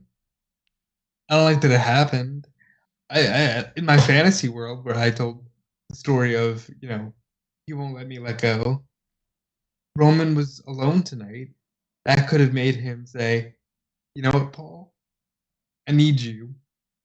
And maybe he's going to be nicer to Paul on the second go around. It won't do that. But I can dream. But he says, ref logic. Brock's got to swing. Better stand right in the direction where Brock swings his opponent. I don't. What I don't like about this is Roman doesn't need Paul Heyman. And you can have Paul Heyman behind the scenes without him being on camera as part of Roman Reigns' crew. But even still, they just basically said day one was pointless. What do you think the original plan was now? Brock Lesnar would have lost to Roman Reigns at day one because Paul Heyman would have. Paul Heyman would have made a decision. Yeah. Now, I don't know about Big E, but. Right. Because it firmly seems like they're over him. Yeah. Talk about him in a little bit. But. He's been positioned as like, you are in the New Day again. You are a tag team person. You are on SmackDown now. You're done. What is that? Like, they're not putting him in any kind of big spot. That's a shame. But yeah, this whole thing is just gotcha, but it's not even gotcha in a way where it's like, oh man, I didn't see that coming, and that's so crazy, and that's so interesting, and I can't see that playing out like in a certain way. Like, if I would have been watching, I was watching to a certain extent, but it's different when you're watching it back in the day. I probably wouldn't have seen like the barbershop incident go down. Teasing a little bit of tension, sure, but I probably wouldn't have assumed that Shawn Michaels would super kick Marty Jannetty and throw him through the fucking window. But then I would have wanted to see, okay, well, that feud's going to go somewhere. And oh my God, like that's like a real big change and this team broke up and whatever. Over the course of a month, they go with Roman Reigns is going to give Paul Heyman the boot, but never mind. Okay, so we're in fucking November. So why did we waste December and all this build to this? Just to play haha? Did that really, like, the reports that we're saying, oh, it's just going to enhance what we were going to do. Do you care more now that they're going to do another match? Can I pitch my dream scenario to come out of all this? I hope. What if Lesnar just says, I'm going to fight Lashley on night one, and you're going to fight whoever the fuck you want. And then on night two, I'm still going to merge these belts. If I can't have anything else, I want the belts merged. I can't have anything else. Give me that. Guarantee it's not happening. Listen, I'm not even thrilled that, like, okay, what are we doing with Lashley? I'll tell you who I don't want it to be. I don't want it to be Damian Priest anymore. He got jobbed out in the Royal Rumble. He just got tossed out by Omos. Like, all right, dude, cool. Let's pivot over to that. We're pivoting, but like, it's hard because you can't even really separate a lot of this that happened on this show. Right. But yeah, like, good for Lashley. Glad he got his match. Glad he got his win. But my question now is, what does he do at Mania? I kind of think it's the same as what Frankie's saying here, but well, we'll what's talk about it. Oh, I'll tell you in a minute. Or you can read the chat, either one. Yeah, I was like, all right, well, Lesnar's going to drop this belt so that we could get the Lesnar winning the Royal Rumble thing, and then we could set that up and we could have our 19th Roman Reigns and Brock Lesnar situation. So that kind of killed some of the fun for the Royal Rumble to me. But I was still thinking to myself, look, maybe there's something else going on here. At the very least, I have no idea who's going to fight Bobby Lashley, so maybe something happens here and they save the Elimination Chamber for when Brock goes in there. Yeah, that's what I was thinking going into this too. We start off, number 1 is AJ Styles. Love it. And I go, all right, well, he ain't fucking winning. You know what I mean? But I see AJ Styles and I go, telling you, they've never done before 2 years in a row where somebody wins at number 1. They can do it. Then number 2 is Shinsuke Nakamura. And of course, they beat it over the head. Storied rivalry. They fought each other all over the continents and stuff. You know what they didn't mention? I thought it was funny that they felt more comfortable mentioning they fought each other in Japan than they did. They were the WWE title match at WrestleMania. And then they kicked each other in the dick for 4 months straight after that. They didn't mention that. Imagine if that's what I would have phrased it as. These two know each other very well. They've fought each other many times over the years, all across the globe, and storied rivalry of Japan and whatever. Shinsuke used to kick him in the balls a lot a couple years ago. And number 3 is Austin Theory. It's just kind of... Yeah, here's where we start getting into the other match. It felt like it was like, here's the block of that. Here's the block of that. This one, not as much. It happened in some ways, but most of it was just sort of guy comes out and that's it. Like there wasn't really too much to it. We had Theory out. We had Robert Roode out. And of course, Roode's got some history with AJ Styles, but it doesn't matter. He gets eliminated. Rich Holland comes out. Nakamura's out. They're like, oh man, they got this history. Roode says, oh, it's been a long time, AJ, and they've been waiting, we've been waiting, and the crowd's chanting TNA, TNA, and then AJ fucking dumps him like a jabroni. Like, come on. Yeah. Montez Ford comes out. Damian Priest comes out. Damian Priest, who had earlier in the night said it's up to everybody else to not wake up the Damian side of me, stays firmly asleep. Doesn't accomplish shit. It was up to Omos. How? Yeah. Sami Zayn comes out, and then Johnny Knoxville, because of course you have to do we can't do anything more than you go in and you go out, and that's the end of it. That's all you want to put the effort into. But I'll give him a little bit of credit. They didn't do what I thought they were going to do, which was Knoxville would eliminate Sami Zayn. Instead, people gang up on Johnny Knoxville. Montez Ford hits a big frog splash on his knees mostly. And then Knoxville gets eliminated by Sami Zayn. And then Zayn just gets tossed out by AJ Styles. And I'm like, well, that was kind of... All right, what? Why did we bother? I know it's to get Johnny Knoxville in there. I know it's to just get some more promotion and to get WWE mentioned on Jimmy Kimmel and whatnot. But I'm like, you could have done more than that. We used to have some more fun things with some of these appearances. Well, we would later in the match. I'll save it till when we get there.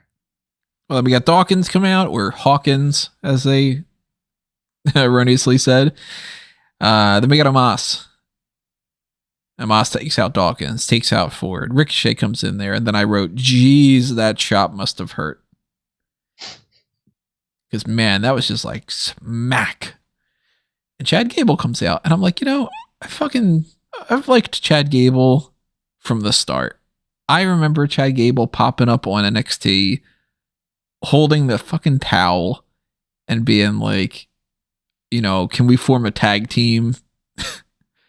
And I've liked that guy from the start. So when you got Chad Gable coming in there, and he's having a little bit more fun lately, he's being a little bit more of a character, and he says, everybody, you're all doing it wrong.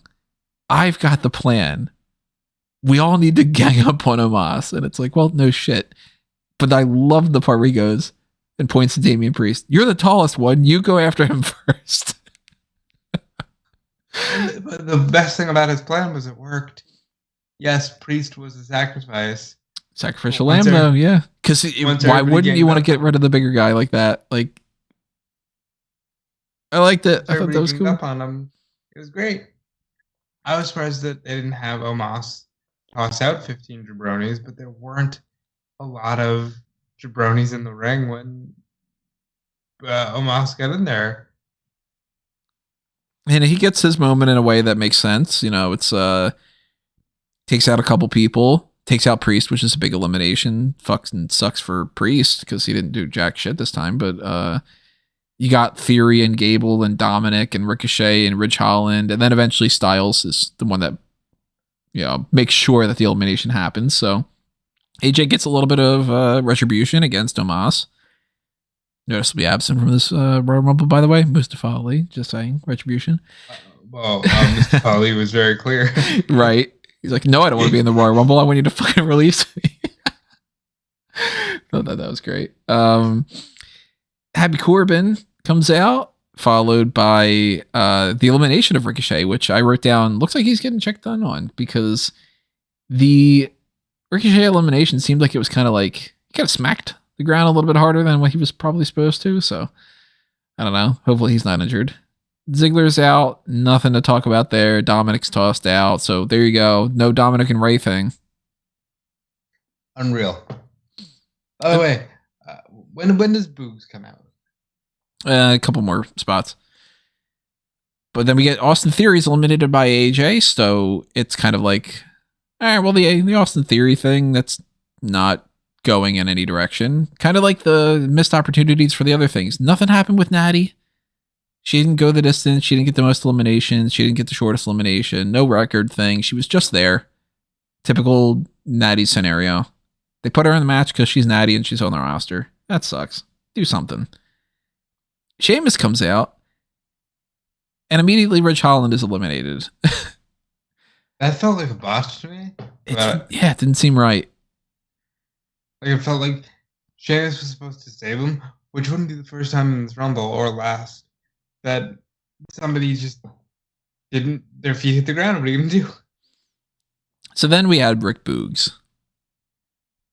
This dude just starts tossing people around the ring. I'm like, he's going to be fucking world champion one day. I couldn't recognize his music for the life of me. Yeah, because when do you ever hear it? Right. Played? So it's like, if anybody's going to be the type of intro that you would want it to be the name of the person instead of the Billy K or, you know, whatever, why wouldn't it be my name's Rick? Boo. Boogs. And I love that McAfee makes a point. He's like, they're not booing him, they're saying Boogs. So it's like, I was saying Boogs. You know? I was saying Boogs. Madcap Moss comes out, another person who I just did not recognize his theme. And then AJ Styles gets tossed out by Madcap Moss. Yep. Crowd booed that one. They were not saying boobs then. Oh shit. We got a problem. Callum says, I'm surprised you guys are still going. Fucking 4-hour pay-per-view. Thought this was going to be over at 11. Nope. The AJ Styles thing kind of took me by surprise. I thought they were going to keep him going a little longer. I don't know if he's the Iron Man yet. I didn't calculate all the numbers for a lot of things yet. Mostly at times, by the time that you guys are listening to this, if it's tomorrow or something, I'll hopefully have all the statistics out. Some of them are already, I figured out, but yeah, I didn't want to do that mid podcast. Then we had a surprise after Matt Riddle comes out and Rick Boogs is eliminated by Happy Corbin. Drew McIntyre makes his return. And man, I felt bad. Because it's like, in theory, Drew McIntyre was quote unquote supposed to be out for a couple months, if not a year. He comes back in like 2 fucking weeks, it feels like. And the crowd doesn't fucking care. because it hasn't been long enough for anybody to really miss him. So it's supposed to be a big deal. It's like, oh my God, Drew McIntyre is this like otherworldly type of person. He's so strong. He even came back from a neck injury. And I bet you 95, if not more % were like, oh, he was gone? Yeah. And at that point, I'm going, well, he's got a shot. So at least we have one guy who might counterbalance the inevitable. And yeah, we didn't. We came close. So he takes out Madcap Moss. He takes out Happy Corbin, beats the shit out of them a little bit. Kevin Owens comes out, and for some reason, Owens and McIntyre start brawling. And I'm like if they've been in a rivalry for like 10 years. Like what? What the fuck was that for? No clue. I hope that doesn't mean they're planning on just doing a match between those two and that there's no purpose to it. It's just the you two for Mania for the sake of it. Yeah. So that happened for whatever reason. Rey Mysterio comes out, Kofi Kingston comes out, and within a few moments, botches, and he gets eliminated. His feet hit the floor. And this is the moment where I text you. This is a lead balloon. Kofi Kingston botched his save. Like, it's over. Almost to the point where you kind of feel like, oh, maybe don't do it anymore. You know, like, it just took the air out of my sails. It really did. The Kofi stuff is one of the best things, like, I almost got pissed off at the refs for being like, no, hit the ground. Because I'm like, it's a fucking fake show. You know, like, you couldn't just say, nope, only 1 foot. We're going to let it play and let him do whatever he's going to do. Like, well, yeah, then they show it, and then it's like, yep, his feet hit. It's weird. Like, I almost want to believe like that was the plan.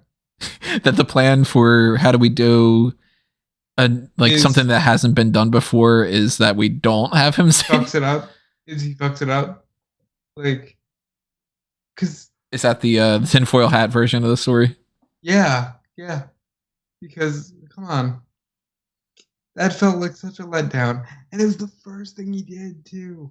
Mm-hmm. He wasn't even in the match. It was the first thing he did.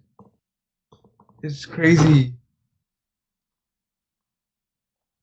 Callum, if you're listening, yeah, you can hop on the call to talk about at least the fantasy league stuff at the end if you want to, or you can hop on after. Am I finally losing? I don't know. I know that he sent a group chat thing saying if he can hop on the call and talk about fantasy league stuff. But yeah, the Kobe thing really just kind of was like, man. Because now I want to know what he would have done.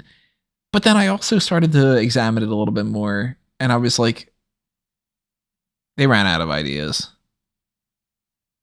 We've been doing a lot of the same kind of things. We've seen you get tossed, you get knocked off, and then you have to like Spider-Man yourself. That was the first one that John Morrison did. And Kofi did it. And I think Naomi did it maybe once or twice. So it's like maybe the 5th time. It should be something a little bit different. So that really took the wind out of the sails, though, just because it was like, it's a cool moment that we're supposed to. Never mind. Yeah, and immediately I was like, Brock Lesnar is going to come and he's going to just eliminate everybody and there's nothing we can do. Yeah, because then we're getting number 25 to come out. And it's very much, okay, all the people that could have been a surprise probably aren't coming. We know that there's a couple people left that haven't been out yet. It's pretty clear what's happening here, even more so than normal. And Otis comes out, and Big E comes out, and Bad Bunny comes out. And that's something, you know. And at that point, I'm literally going, Bad Bunny's not a bad option. Get them a lot of press. Like, we still don't know who number 30 is. Maybe it's not Brock Lesnar. And Orton's number 29. And he's really milking the crowd reaction. And he gets in, he does a few RKOs, and then 30 hits, and it's, oh wait. Skipping over Shane McMahon. Yeah, I skipped over Shane fucking McMahon, who at 52 is just out here making the final four of the Royal Rumble. What? Like, the final four of this year's Rumble was Drew McIntyre, Brock Lesnar, Bad Bunny, and Shane McMahon. No, Riddle instead of Bad Bunny. Was it not Bad Bunny? Riddle, Shane, Drew, and then Brock. Okay. Because either way, doesn't that sound like a fake thing? Like you played a video game. Oh, the Final Four. Oh, Shane McMahon, Riddle. Yeah. Bad Bunny was when you do the Royal Rumble mode on like 2K, and it comes out like that because there's no actual creative booking. It's just randomized, you know.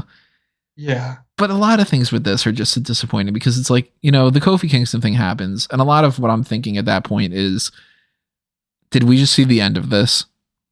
Is Vince now going to go, well, you fucked up and I'm not going to want to do that spot next year because we don't want you to fuck it up again? Are we never going to see that anymore?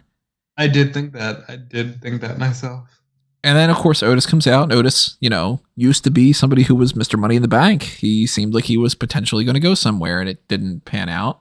And then Big E comes out, and Big E is firmly in a position that he's not the WWE champion anymore, and it's very clear. And Bad Bunny is there because he's a celebrity, and Shane McMahon's there because he's Shane, so it's, you know, whatever. And Orton's the hometown guy. He comes out at 29, and by the time that Brock Lesnar's out at number 30, Orton's gone, so he's in there for a cup of coffee. And it's just, okay, Brock's going to win, and you're going to do that. And like Dane says in the chat, one of the most predictable anticlimactic endings to a Royal Rumble. Lesnar at 30, 3 minutes later, he's pointing at the WrestleMania sign. It was just sort of, yeah, okay, whatever, can we move on? You know? I'm already ready for next year's Rumble. Yeah. It's like, I need something to wash the taste out a little bit. I feel not defeated, or I guess deflated actually would be the word. Deflated. It's a deflated lead balloon where it's just sort of like, man, at the beginning of this pay-per-view, even though I had my suspicions that I could potentially not like the pay-per-view, I was pumped. I even said it in the chat. If you look back on our Triple Threat chat, where I was just kind of like, I really don't want to be disappointed in this because I'm feeling good right now. And by the end, I'm like, okay, so Elimination Chamber is Roman Reigns versus Seth Rollins in a rematch. And who fights Bobby Lashley, which is a list of 6 people that, yeah, they're big names in some ways. You know, you put like a Kevin Owens in there and stuff like that. Like, yeah, of course, I'm a big fan of Kevin Owens. But like, let's go through the 6. AJ. It's AJ. It's Omos. Kevin Owens. I don't think it's Omos. I think it's Omos. Because it's definitely on the Monday Night Raw side of things. Because Brock's just going to head back over to SmackDown. So, well, at the very least, I'll do the counter right now. The options that are available, and then we'll narrow it down to it. You got AJ. Austin Theory's possibility, I think. You got Damian Priest. Possibly Edge. Finn Balor. Kevin Owens, Riddle, The Miz, maybe Omos, Orton, Ray, Rollins. No, he's in the other match. Veer. He could be coming. So you got like 10 people or so. You narrow that down to those 5 or something, and it's like, does any of it really matter? I like Austin Theory. He's not going to win it. And if he did, Austin Theory versus Bobby Lashley, what? I love Edge. Edge versus Bobby Lashley? I don't see it. Finn Balor? No, I don't care. Owens? I don't see that working. The Miz? No. Riddle versus... No, it should be Riddle versus Randy Orton. They should, do that feud. That's kind of the whole point of that. Ray? Hell no. I don't want to see Rey Mysterio versus Bobby Lashley for the WWE Championship. That's a B-level pay-per-view or something. Damian Priest, he's lost a lot of the things, so it's AJ. AJ Styles versus Bobby Lashley at WrestleMania. I'm alright with that if AJ wins, I guess. But then you think, like, you should do AJ versus Edge. I don't know. Maybe they do AJ versus Lashley, and then Edge can win the Chamber, and then you do AJ versus Edge for the belt. The only other possibility I can think of is maybe in the meantime they bring Gable Steveson in. And then that's another thing too. If they end up going with Gable Steveson versus Bobby Lashley, that'll mean Gable Steveson, Ronda Rousey, Brock Lesnar, that they're just going, our roster sucks, we need other people. And it's just a disappointment. It's just like, well, that's February and March. And then in April, they'll be talking about the most stupendous WrestleMania, and it'll be a lot of, hey, we got the Rousey rematch, we got the Lesnar rematch, we got this rematch, we got this match that's very clearly not WrestleMania caliber, but it's happening. And then it'll be over. Well, with that bundle of joy. Goldberg's mentioned in the chat, do not fucking give me Goldberg versus Bobby Lashley again. Goldberg, Brock Lesnar, though. Goldberg, huh? Tony. See, it's all Brock Lesnar's fault for beating Undertaker. Tony, Goldberg, Brock Lesnar, WrestleMania 38 in Dallas, Texas. Let's add another rematch. Just make it all literal rematches. This did make me think of something though. Kind of a variation of what we did a little bit before. We were trying to do the fantasy booking, but using people that have been in the main events of WrestleMania, and you were limited to that. I'm like, you know what, it would be kind of fun if we tried to figure out a fantasy booking where the three of us had to, of course, consolidate, because that's the whole point, that we would have to agree you can take matches from WrestleMania, but it has to be that match from WrestleMania. So you need to have, like, say, which we probably wouldn't do, but like the Iron Man match between Shawn and Brett, then that's on your card, and you can't use Shawn Michaels or Bret Hart in any other match. So any other match that either of those two were in can't happen. So if you would be like, I'm going to make the best WrestleMania card from rematches of WrestleManias, basically by just re-airing the same matches. Do you do Austin Brett, and then you get screwed out of all the other Austin matches? That kind of thing. I'm like, that might be a fun thought experiment for another future podcast. Be a lot more interesting than talking about the rematches that we're going to get at WrestleMania this year. So it's Brock. He wins. He's going to Mania. He's going to fight Roman Reigns. The end. Yep. And I've got nothing positive to say. I pretty much said everything that I was going to say, but Callum's joining us. Callum, what's up? Sounds like you guys had a fun night. It sounds like you had a fun night sleeping. Yeah, that's basically what I did. I set like 3 alarms because I'm really struggling to stay up past midnight nowadays. It's used to be a cause of habit, and now I can only do it if I'm having some sort of anxiety riddled what do you breakdown. Call it? Yeah, essentially. So and that then I can stay awake ages and stuff like that. But WWE shows don't induce that in me anymore. So so not even the Royal Rumble could keep me awake long enough to actually watch it live. But I have, in the meantime, watched a very condensed version of it. So I have seen all the results. So it didn't spoil anything for me hopping on. Yeah, it was pretty much as I expected in a lot of ways.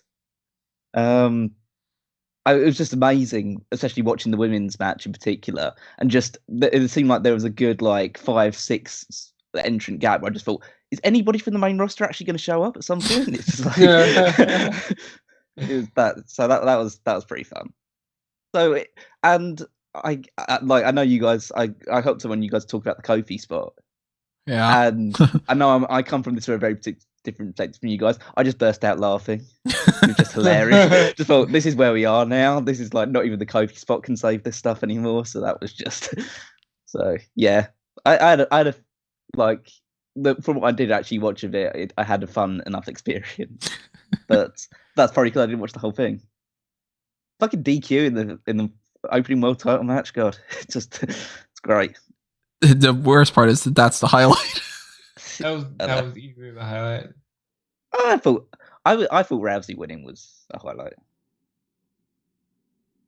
I thought her coming back. The fact that she didn't come in from number 13 just was like it was only a couple of people eliminated. She actually came in and actually had a match. Well, no, they had to save that from Brock. Yeah, I guess so. That's another thing that bugs me. It's like, all right, guys, I get it. Do you not have to make it so obvious that okay, the big surprise is the very last one? Come on, like at least with the Rousey thing, they gave him at 28, which I'll give him the tiniest bit of credit when it comes to that. But like, if you're gonna have Brock pop up and do that kind of surprise thing, and you're gonna have the Royal Rumble be as bland as it was, Brock should have popped up at like 13. You know, just fucking catch people off guard. That was it's kind of interesting because I know you guys talk about it. That's the I think it's the longest gap between Royal Rumble wins. Yep, 19 years. 19 years. Yeah, DV in the chat. Triple H had the biggest gap before that. All right, okay. And Brock Lesnar's won them for both 29 and 30 now. So he always enters in late. Brock don't get paid by the hour. Yeah. You kidding me? So but yeah, I mean, I was confident about what was going to happen at the end of it. Like I knew number 30 was either going to be Reigns or Lesnar, depending on the results that happened earlier in the night. So it didn't bum me out because it was something that I was just totally expecting. And so I was just like there for whatever happens in the meantime, what other stuff they build up beforehand. And it turns out they really don't build up anything before basketball happened in any way. That I can't see any obvious matches or things that will fall out of the Royal Rumble this year. So, hey ho.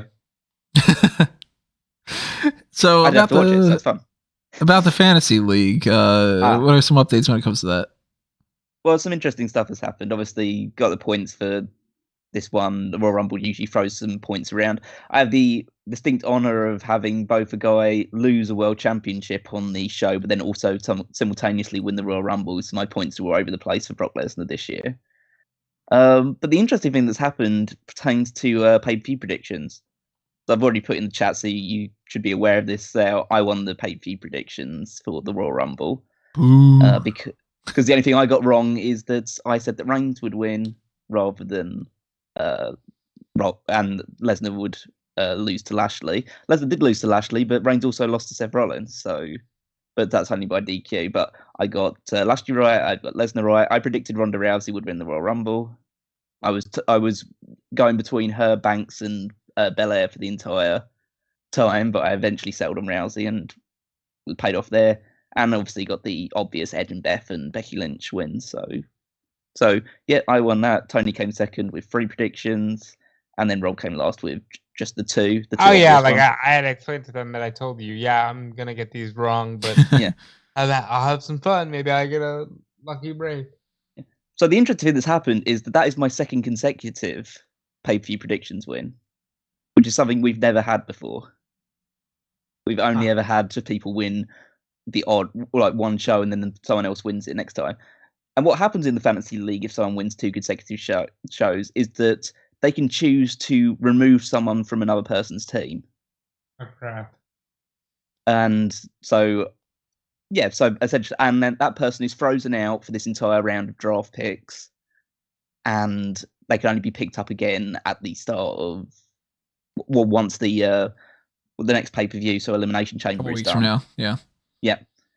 So I just want to come out here and just specifically say, Tony, say goodbye to Becky Lynch.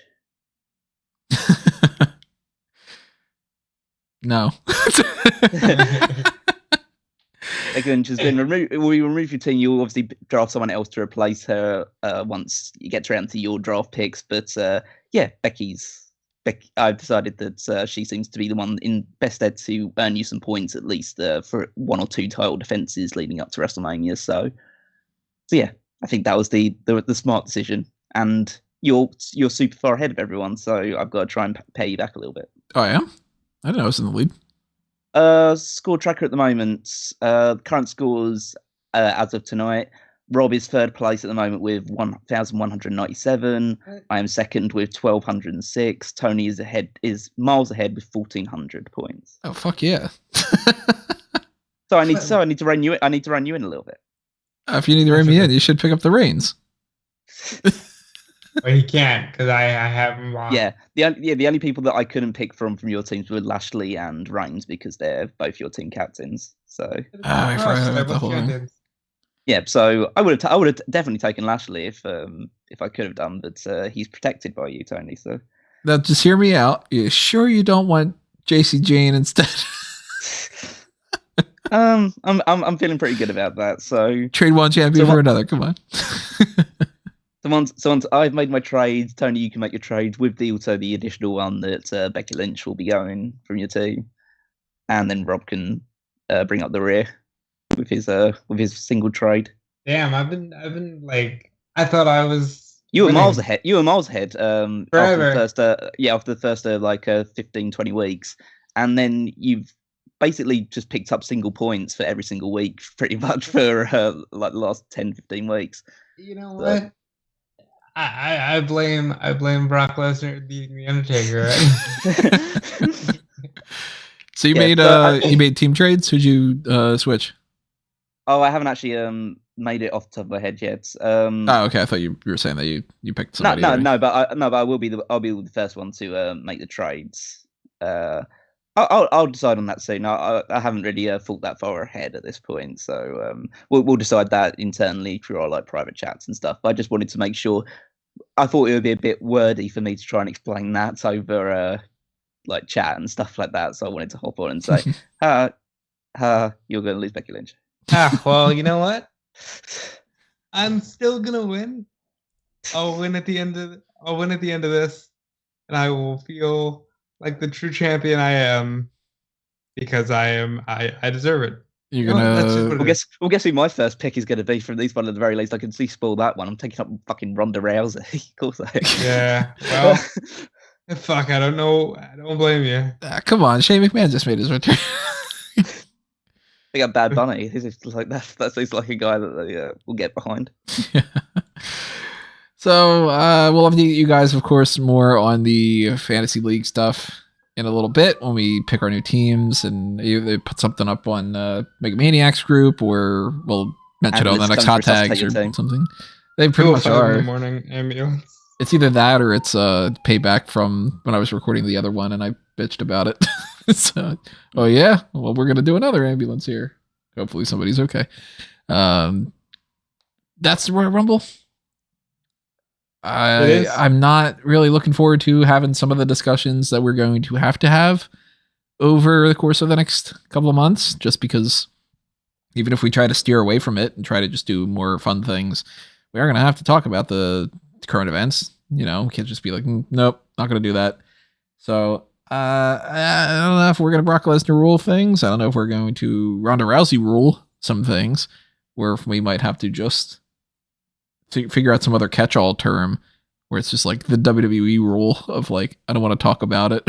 the censor bar or something. I don't know. Whatever it is though, we'll be talking about it when we talk about it. So a reminder, if you're listening to this after the fact and you were not able to join us live, we do this after every pay-per-view. So try to join in if you can. I know, understand like some people can't just because of time zones and work in the morning and whatnot. I love that they are doing these on Saturday nights, though. It's so much better than Sunday night because I feel like tomorrow I'm going to have a little bit of a break before we get into the Monday Night Raw, so that's cool. Drop a comment. Tell us what you thought. What are the good, bad, ups and downs, anything that you want to review about this pay-per-view. Are you excited about WrestleMania? Are you less excited about WrestleMania? Whatever. And then while you are clicking on a bunch of things, click the like button. That'll help us out a lot. Click that subscribe button. Make sure that you are subscribed. Maybe join the Patreon. Get access to the Darkcast. Do something on the Pick a Poison tier. Do the same thing with the little join button over on YouTube. And also, if you want to help us out on the monetary side of things outside of those things, there's the little thanks button. There's the TeePublic and Redbubble shops for the merchandise options. Check out fanboysanonymous.com for everything that's happening over there. Even more Star Wars talk, more Marvel stuff. We talked about a couple things here and there. Batman stuff eventually, of course. And I'm going to be having a whole bunch of articles over the next couple of days on my usual stuff. That's stuff on Bleacher. I got stuff on EWN. So follow me at Tony Mango. You'll find that out. Follow what these guys have going on as well. Rob? Yeah, follow me over at Dude Felice. You can check me out on Twitter, Instagram, Twitch, all that good stuff. And of course, check out Fightful.com and Fightful Select. I know up on Select right now, there is the list of producers for tonight's Royal Rumble events, as well as many, many notes about the Royal Rumble coming to Select very soon. Alan? I don't really feel like I've earned any plugs, so I've really pulled Follow my weight him on at this. Wigmeister14, and just support him. Yeah. That's great. Just follow me on Twitter at Wigmeister14. Check out all the stuff on smark.com. I'd say prioritize the power ranking, but I don't really deserve your views today, so just check out everything else as well. Check out the Triple Threat or something. That's great. I could leave you with this note from WrestleVotes. Lesnar had to be the winner here. I'm told they legitimately have no idea what the WWE title match at WrestleMania is going to be at this amazing. point. Avoid the old pigeonhole. Awesome. That's. Oh, I love to hear it. You just love to hear it. They're a fucking $1 billion company. What do you mean you don't know what your main event of WrestleMania is? And I know it's gonna open the first night, so it's not really a main event. Whatever. Come on. But still, it's like you guys have been able to do it in the past. And you've done it for years where you've had like injuries heading into WrestleMania. You figured it out. There's no excuse. You're just being lazy. So, I don't know. We put more thought into this than they do sometimes. And it shows. So, I put a lot forward to it. I slept through it. That was the best decision I've made all night. Yeah, you're lucky. I'm about to go to sleep. Like, literally the second we say goodbye. Now I go, you're lucky. Because I still have 2 more articles I have to write up and the rest of the statistics. So let me back that up and say you're lucky because you'll just finish that and probably just hang out with your super awesome wife tomorrow while I'm working. So, yeah. No, I still have more articles to write. I will go see Book of Mormon tomorrow, though. Oh, cool. So good show. I'm hoping to use that to wash the taste out of my mouth for some of the stuff from the Royal Rumble tonight.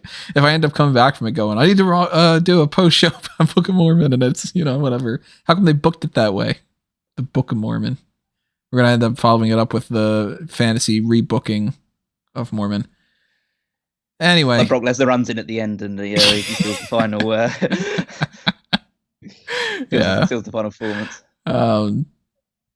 So that's what it is. Thank you to everybody in the chat for joining us for this. Thank you for the super chats as well to those who did that, and thank you for all the comments. Thank you for the support. Thank you for the listens and the likes, and for being there and doing all that amazing stuff. You all get imaginary points. I don't know. You get a 26.8 points. Sure. And we will see you when we see you, though, with the next thing that we're going to do, which we haven't figured out for this next week. I don't know what the main event's going to be. We'll sort it out over the next couple of days, and you'll find out when we find out in whatever fashion it is. Stay tuned for that on Wednesday or so, and we will see you then, everybody. But for now, this has been another Smark Out moment, and we are being counted out.